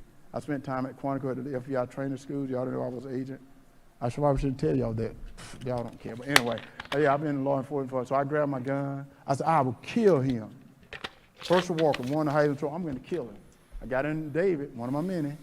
I took off on 183. And I can still remember this voice of Herschel. People been disrespecting you all the time. People are always doing stuff to you. You never done nothing to nobody. And all of a sudden, this other voice of Herschel, your parents didn't raise you. Yes, they did. No, they didn't. Yes, they did. I thought I was losing my mind. As I got closer and closer to where I was going to meet in this guy, I started to pray. I said, Lord, I need some help right now. I said, I need you to help me. I said, I'm about to do something stupid right now. I need you to help me right now. I remember getting to this where I was going to meet him at. I got out of my car and I put my hand on my gun. As I was walking to this truck, before I could see the guy, I saw the sign on the back of his truck that said, honk if you love Jesus. And that's what calmed me down. So, a heartwarming story there about Herschel Walker, who claims to have been trained by the FBI, something that there's no corroborating evidence for, absolutely anyway, saying voices in his head told him to get a gun, kill somebody who wronged him, and he only didn't murder that person because he saw a bumper sticker about Jesus. Well, he's got my vote, ladies and gentlemen. This guy has a serious chance of winning. It is outrageous. American politics, not even fucking once. Anyway, let's get to the ultimate one. This is the one that's going to encapsulate American politics like nothing else I can show you. Here it is. It's what's going on in Pennsylvania, and it is the head-to-head election between John Fetterman and the colloquially named Dr. Oz. I can see some of you in the chat. They're like, oh no. Yes.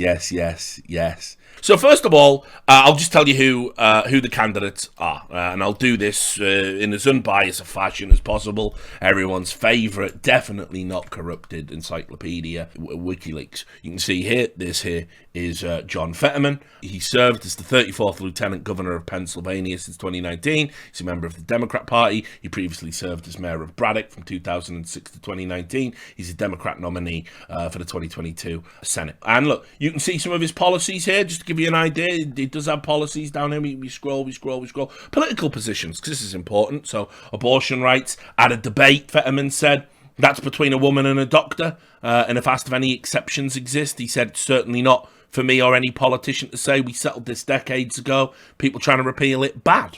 So there you go. That's his stance on abortion. Abortion always a big issue in American politics.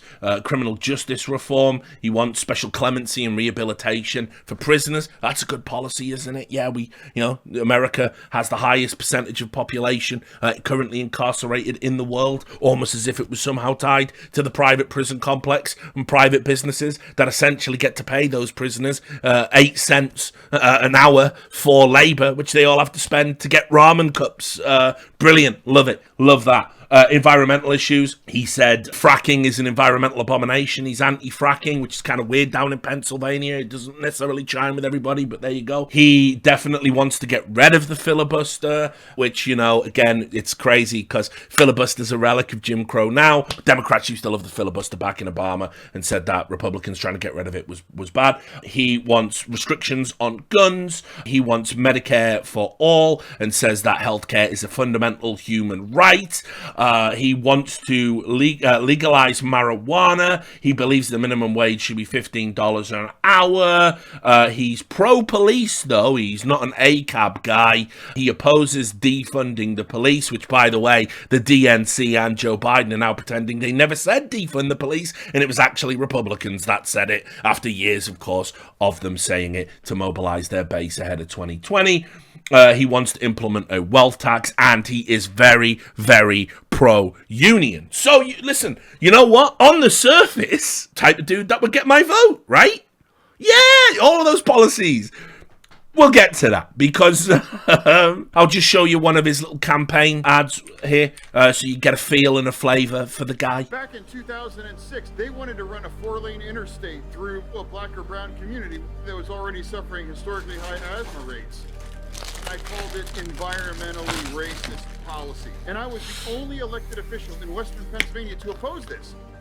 And going forward, it's a constant struggle because communities like the ones that I live in have different environmental standards and outcomes. Environmental justice for every American is critical. And my role as United States Senator would be informed by the 14 years as a mayor of a community that has faced many environmental injustice challenges. Now, listen, you're going to be Richard. There's nothing wrong with this. How are you showing this for? This makes me like him. This makes me want to vote for him. Good. That's good. I'm sure he's a great guy. I don't know. For me, filling up a fucking gigantic Jeep with fucking premium gas while talking about environmental justice, that seems tonally incongruent to me. But, listen, hey, he's right. Isn't it fucked up how all in the working class communities we always get these big environmental factories? I grew up around, obviously down near steelworks. And, the air quality sucks, and all the kids of my generation had asthma. Of course.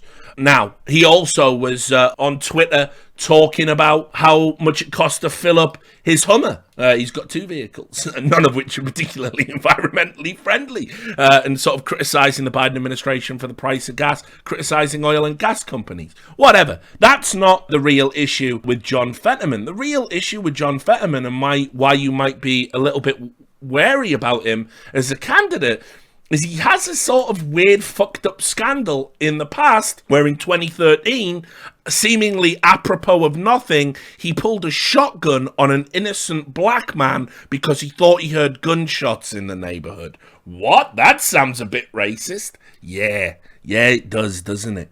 This is the headline where John Fetterman has again had to defend his decision to pull a gun on a black jogger in 2013. Yes, this is absolutely a genuine story. In fact, what started circulating today as the campaign enters a sort of critical phase was the actual news clip of the incident itself. Just watch for yourself. And I heard approximately a dozen or more what clearly sounded like assault rifle gunshots go off. Mayor John Fetterman says he rushed his son inside, called 911, and took off in his truck after a masked man in black he saw running. But Chris Mayeras, the man Fetterman confronted, turns out to be an innocent jogger who police say had no weapon. There wasn't any assault rifle shots. It was bottle rockets behind the library. Mayor Fetterman did have a weapon. A 20 gauge shotgun under the back seat of my truck, which I pulled out and I showed to just say, look, we're going to wait here and we're going to get this all sorted out when the police arrive. Mayeras and the mayor tell very different stories. He says Fetterman followed me into North Braddock and pulled a shotgun and aimed it at my chest. Did you point the shotgun at him? No, I did not. I pointed it, way so that he would see that I was armed, but I did not point it at him. In fact, I didn't even have a round chambered or remove the safety at that point. For both men, it was frightening.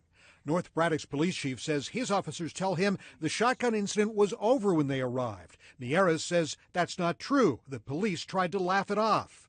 I mean, there's a mayor with a shotgun and 6 other cops surrounded me. What else can I do but this? I believe I did the right thing, but I may have broken the law during the course of it, and I'm certainly not above the law if I did. But what I did in a split second, and out of concern as the father and the mayor. He's trying to make it like it's okay. He's trying to justify what he did. Now, lots to digest there, isn't there? Yes, this is what he did as mayor, right? And if you take away one thing from this video, notice how we keep continually talking about politicians being embroiled in legal issues, and yet there's never any jail time, never any fines, never any convictions in America. How strange. But anyway, yes, while mayor, after hearing some bottle rockets going off behind a library, he convinced himself in his mind it was an active shooter situation. He got his 12-gauge shotgun, ran out of the door, and started chasing after a black man who was unarmed and simply jogging. And by the way, describing him as masked, it's fucking cold, there's snow on the ground. he was covering his face, so he didn't get a cold nose and cold lips while he was running and breathing heavy, absolutely fucking outrageous. And what's crazy about it as well is like the kind of the good grace the media has given Fetterman in relation to this case is outrageous, because as you heard there from the guy who was simply running, he said while the mayor turned a shotgun on him, he had to fucking hold up his hands because he literally thought he was going to be extrajudicially killed. And I will of course remind everybody about the disgusting murder of Ahmaud Arbery, and other just, hate crimes in America where people have taken it upon themselves to try and effect these citizen arrests and kill people for just being in the wrong place, wrong time, and people ascribing evil thoughts to innocent black people. It's ridiculous. So, and then in the interview as well, for him to just say, I may have broken the law and palm it off like that. No, this clip should be, this should be disqualifying. You shouldn't be allowed to hold political office. There's some fucking prejudice packed in there. If your first thought after hearing gunshots is, I'm going to turn my firearm on the first black person I see, you've probably got some racist junk in the trunk. That's just reality. But he's got a D next to his name, so it's all good. Now, let's have a look at the person he's running against. It's shocking. So who is Dr. Oz? Well, Dr. Oz, Mehmet Oz, I'm sure you've seen him. Here he is. Dr. Oz is a Turkish-American television personality, an author, a professor emeritus, and retired cardiothoracic surgeon. The Republican nominee for the 2022 state Senate election in Pennsylvania, the first Muslim candidate to be nominated by either party for U.S. Senate. You might go, oh, well, this sounds very good. No, it's the Dr. Oz. It's TV, man. The Republicans, once again, enamored with cheap, tawdry celebrity, they chose Dr. Oz. And the problem, of course, with Dr. Oz is a fucking charlatan, a massive, massive charlatan. His TV show has been criticised multiple times, you can see, for just putting out medical disinformation about things such as, diet and stuff like this. This is from the LA Times back in 2014 when his TV show was still active. Real World Doctors fact-checked Dr. Oz and the results aren't pretty, and that is that 4 in 10 of the assertions made on his show had no evidence whatsoever to support them. And, this is like, there's something fucked up about daytime TV demagogues, isn't there? Because they're talking to usually a particularly vulnerable cross-section of society, and they are espousing all of these like nonsenses and falsehoods to them. They're already, vulnerable from societal forces, and you've got a guy out there like basically who very trustworthy, car salesman smile, telling them other things that are essentially going to cause them, certain types of harm. So for me, tailor-made for the new brand of the Republican Party that seems to get off on, cheap celebrities. Now, listen, he didn't pull a shotgun on a black jogger. Fair enough. But anyway, those are the two candidates. And it's a pretty awful race. Now, there's one little detail you probably need to know, and that is that John Fetterman recently, I think 2019, he had a stroke. He's obviously a big dude. He's very heavy set. He had a very serious stroke after some sort of medical complications. He's just coming back to full health. It's been unbelievably cheap to sort of like attack him on that basis. But as we'll get to, I don't know about you, medical issues do seem to be relevant as to whether or not you are fit to serve. I've just watched us, talk about, Donald Trump. Is he fit? Is he not? And yet we can't get Biden to take a fucking cognitive test. Nancy Pelosi looks like she's been at the gin half the fucking time and is babbling nonsense. At the end of the day, we need to start getting some fucking term limits, and we as the people have a right to look at every aspect of a fucking political servant. Of course we do. You serve us, motherfucker. I need to know if you're going to fucking stroke out in the middle of a rally, or if some voices in your head are going to tell you to start a nuclear war with Russia or China. I need to know that shit. I also need to know about your finances. I need to see your tax returns. This is all fair fucking game. If you don't want the fucking, generosity of the people in electing you, fuck off. Don't do it. Do something else. There's a reason they're all there. They're insulated and protected from very reasonable requests of the people. And anyway, John Fetterman's had this stroke. It was a particularly bad one. It's definitely impacted on him, as we'll get to. But that's not where it started. The absolutely ridiculous part of all of this is crudité gate, an argument over crudités. Right, what do I mean? Well, you see, Dr. Oz, right, who's not a man of the people. Dr. Oz owns 6 properties. Dr. Oz doesn't even necessarily spend a lot of time in the area he's campaigning for. Dr. Oz is very wealthy. You've heard he was obviously a doctor. He was a surgeon. He made a lot of money from that. He's an author. He's a TV host. He's made his millions and invested his millions. He wanted to show what Joe Biden's America was like and how food was expensive. So he went out to buy some crudités. Crudités being, I don't know, like fucking vegetables you put in dips and nom nom nom, and you have them as a snack and, at a dinner party or whatever, right? But anyway, I don't know why he chose crudités. He could have just gone around any supermarket and showed, look at the cost of milk or whatever. But of course, he's not connected to reality. He's not a man of the people. So we ended up with this cringeworthy video, which he thought was going to serve his political interests. I did some grocery shopping. I'm at Wegner's, and my wife wants some vegetables for crudité, right? So here's a broccoli. That's $2. Not a ton of broccoli there. There's some asparagus. That's $4. Yep. Carrots. That's $4 more. That's $10 of vegetables there. And then we need some guacamole. That's $4 more. And She loves salsa. Yeah, salsa there. $6? Must be a shortage of salsa. Guys, that's $20 for crudité, and this doesn't include the tequila. I mean, that's outrageous. And we got Joe Biden to thank for this. It doesn't even include the tequila. I'm a human being. I drink and have fun too. Now, there's lots to break down here. I mean, first of all, his choice of crudité seems absolutely outrageous. Who wants fucking raw broccoli? But whatever. It is good for you. It's delicious. Well, no, it's not delicious, but it is good for you.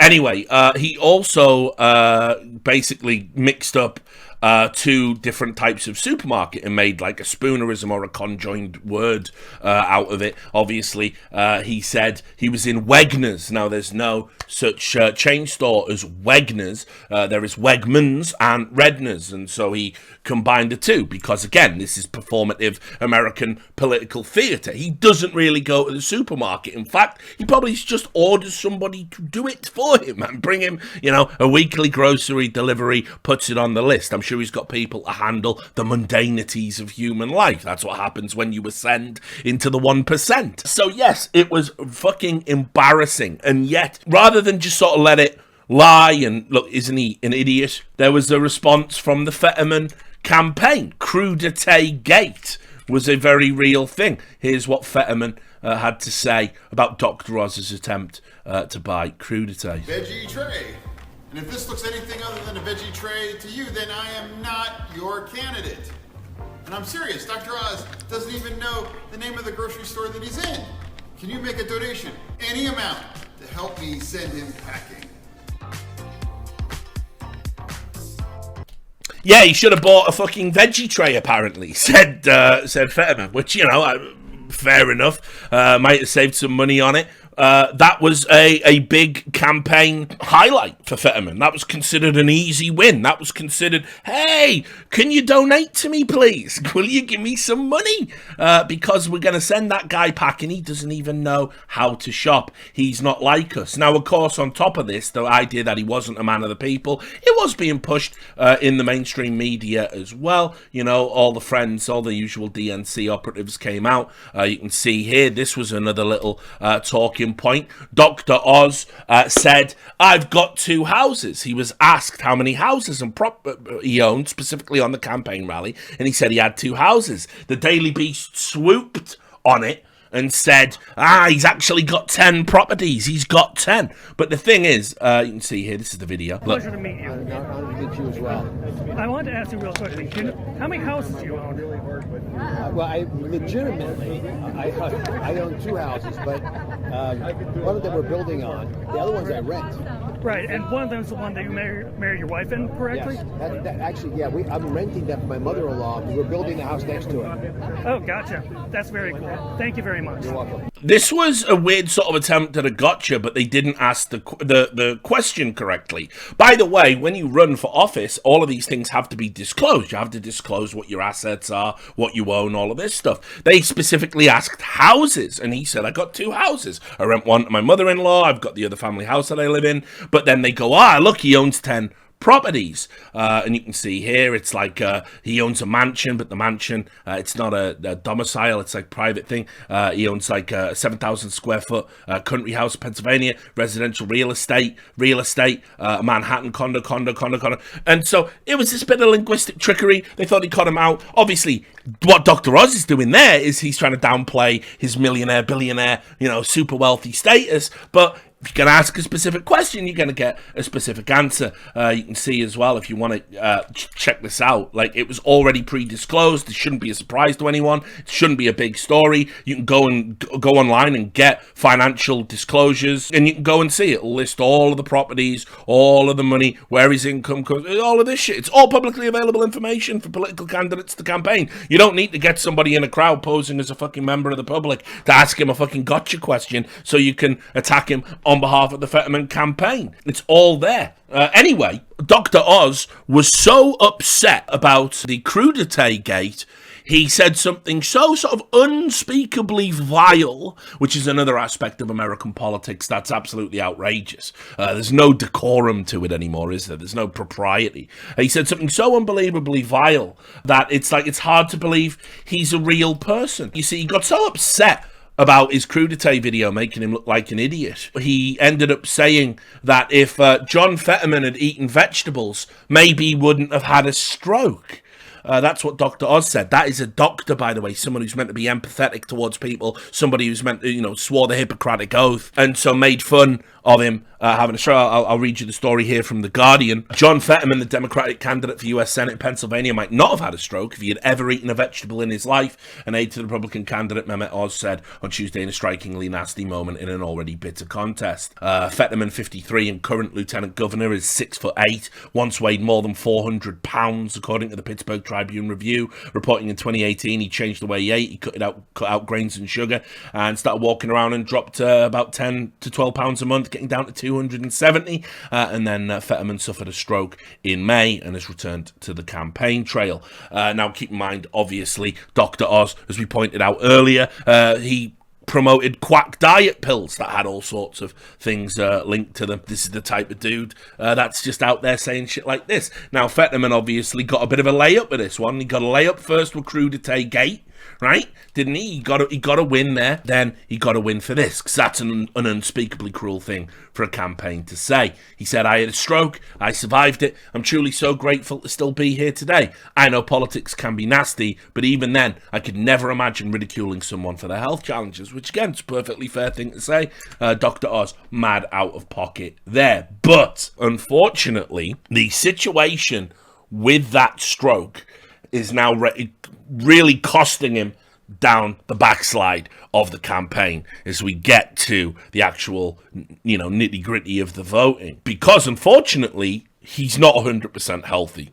He said he didn't want to debate Dr. Oz because he said after these comments, Dr. Oz was too cruel and not worthy of a debate. And in reality, it's to shield him from the cognitive problems he's still suffering from as a result of the stroke. He's been giving as many speeches as he's physically able to, and the speeches are not helping the campaign. The speeches are indeed raising questions. There was a recent one here, a highlight video. I mean, listen, I'm not showing you this to kind of like make fun of a guy that had a stroke. It's quite sad.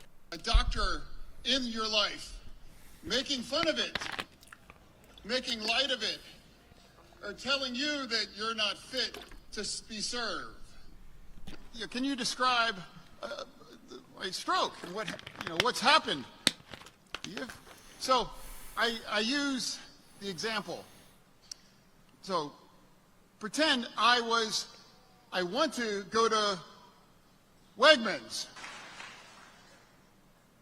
It's the most important race for the Senate here for 22. We have to replace Pat Toomey. Oh, no. Yeah. Senator Toomey was not very nice to me.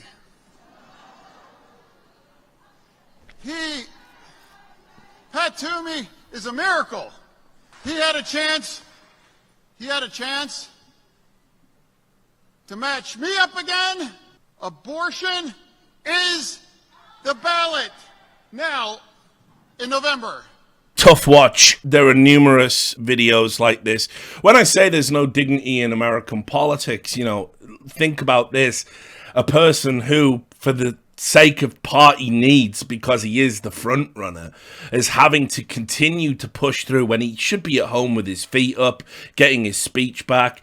It was recently revealed as well that when he's been doing interviews with the press online, he has to have closed captioning on, not because he's deaf, but because his brain is having issues with auditory processing. That's the buzzword that's being kicked around in Republican land right now. Oh, if his auditory processing's off, how can he serve in the Senate? But there's a very true reality here, a very grim reality, and that is that this is somebody who he could win the seat, could get further complications. Politics is stressful. Stress is going to exacerbate the after effects of a stroke. One of the first things you're going to be told by any doctor after going through a stroke, and my stepfather went through 2 strokes, and I've had to help him and nurse him at times in his life, you know, is rest. Rest. You've got to take a backward step. And unfortunately, the Democrat Party need this guy to win. And so out he goes. He's just pushed out in front of a crowd.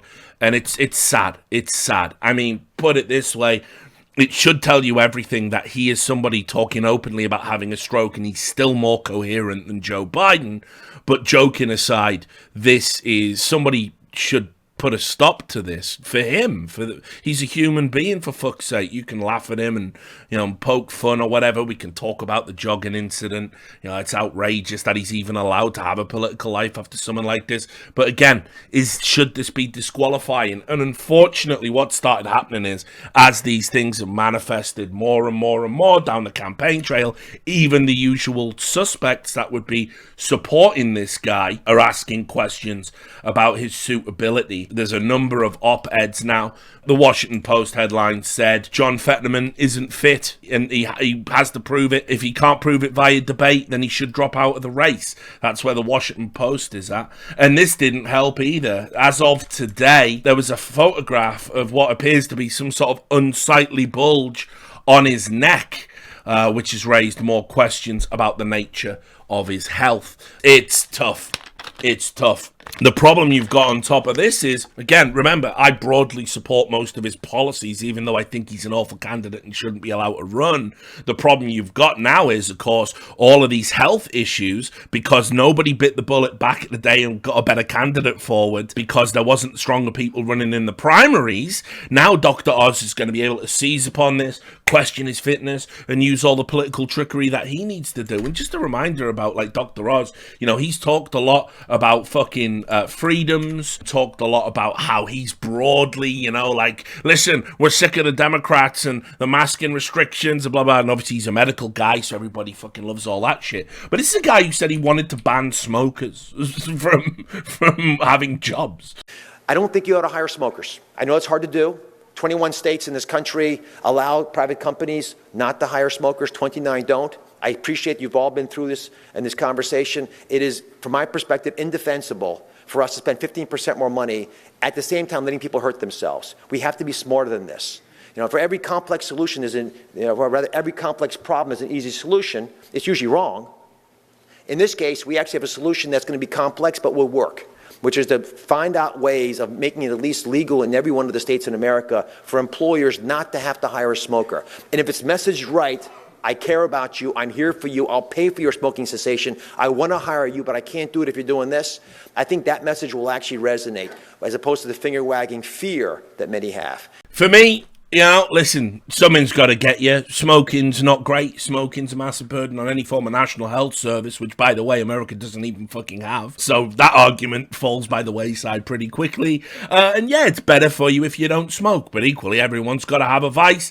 And, you know, where does that go to next? Drinkers. Where does it go to next? A breathalyzer check and a blood test before you can even hold a job in America? Where next? The banks cutting off your financial accounts if you get loaded in the middle of the week? No, fuck you. We got to stop giving employers the ability to take action in our everyday lives. Fuck that. We've already given them too much. They're already reading our social media feeds. They're already able to look at things they shouldn't be able to fucking look at. They already get to know stuff about us they shouldn't be already able to know. No, fuck you. What I do with my time is for me. It is mine. So fuck this. And you can't pose as Mr. fucking Freedom if you're actually going to be out there advocating for employers to just have more broad influence over our lives. Like, hey, you can't have a job. I'm not going to hire you, but, you know, come back when you're not smoking. That doesn't seem very Republican. That doesn't seem very small government, does it? So, no, fuck that. The guy is just absolutely ridiculous. It's crazy. So, you know, that's the race in Pennsylvania. That's what Americans are sort of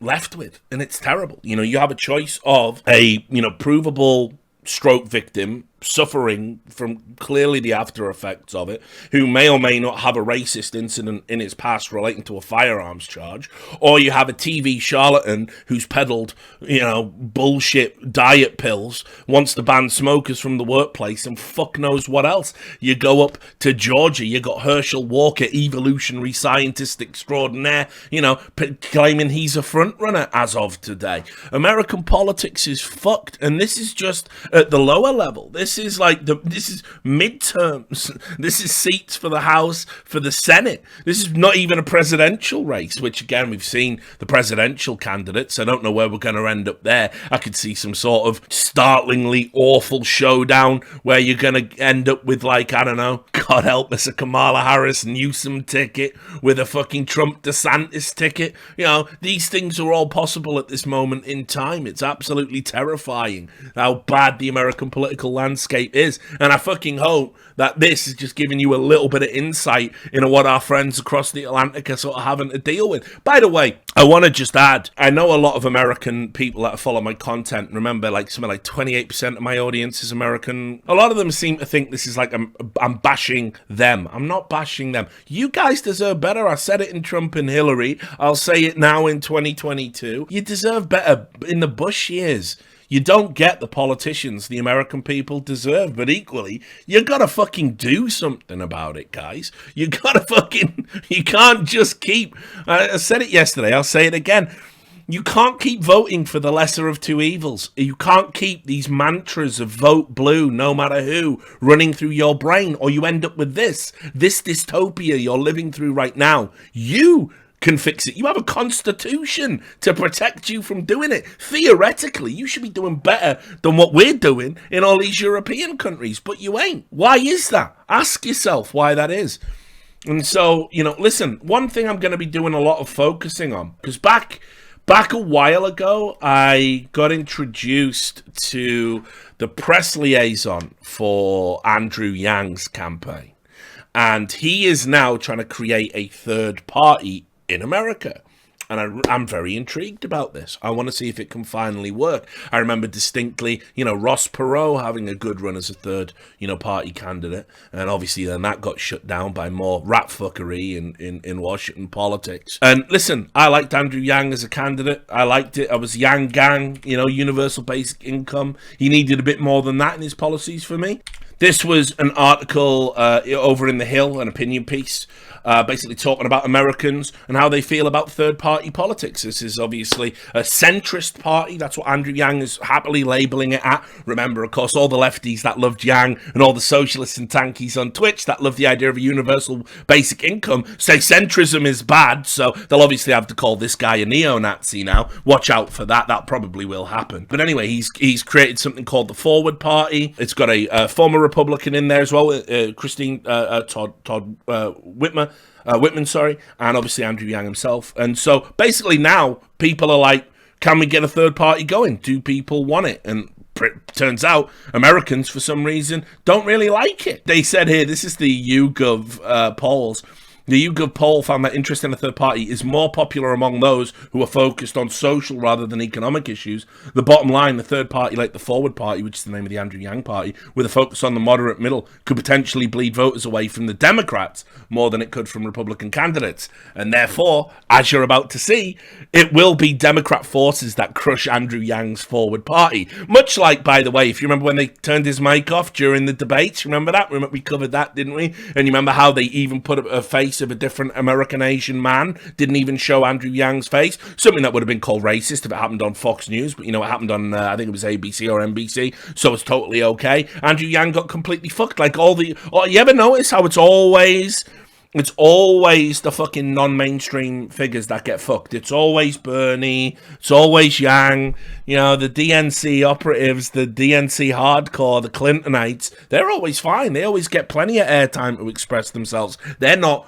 demonized in the media. They're not considered kooks and crazies. It's weird that, isn't it? You know, this is something I'm going to cover. I reached out to the press liaison now working with the Forward Party, and I'm hoping, I mean, I'm not big enough, I'm not big by any stretch of the imagination, but I'm hoping to kind of get some dialogue going with the Forward Party and maybe create some content around it, because, you know, listen, I'm not an American, I don't live in America, I've never been a citizen of America, I've never been a green card holder, but I live there and I work there and I got lots of friends there and I love that country and I wish it wasn't like it was now, and I wish I still lived there. I wish the pandemic hadn't happened. I wish the company that I was going to work for didn't have to fucking shutter it and I lost my exceptional persons visa. I wish none of that happened. I wish I was still living in my big house in Vegas figures, you know, watching America sort itself out rather than get worse and worse and worse. Turns out actually having to return to the UK with the current state of affairs, probably a blessing in disguise. But, you know, ultimately, you're not going to get it done with a two-party system. You're not going to get it done with a two-party system. You're not going to get it done by voting for geriatrics. You're not going to get it done with a radical socialist agenda that broadly most of Americans, whether because they understand it and don't like it or don't understand it and reject it because it's a dirty word. You're not going to get it done with Bernie. Bernie's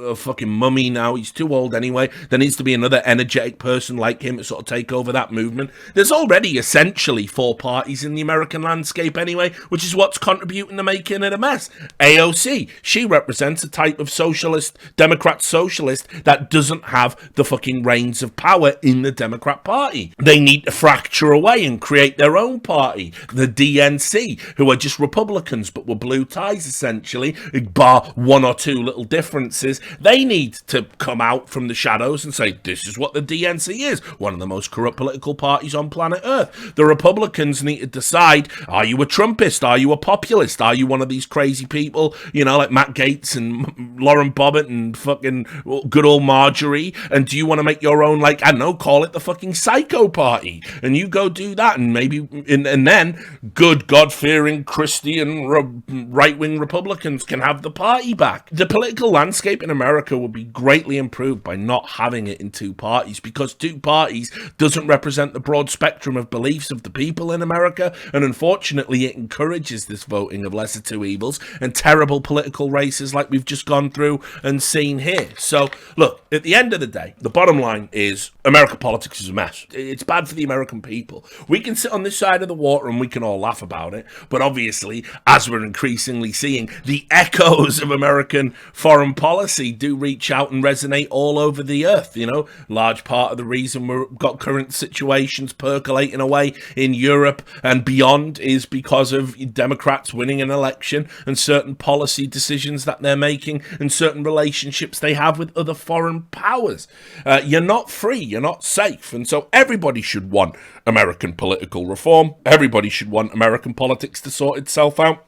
And without sounding like a shill for Andrew Yang over here, maybe there is a way forward. Maybe we can get to a world where in our lifetime we will see the American political landscape majorly change and not be dominated by 2 political parties, neither of which represent choice or freedom for anyone embroiled in their tangled, sticky webs. He's the man to do the damage. Oh!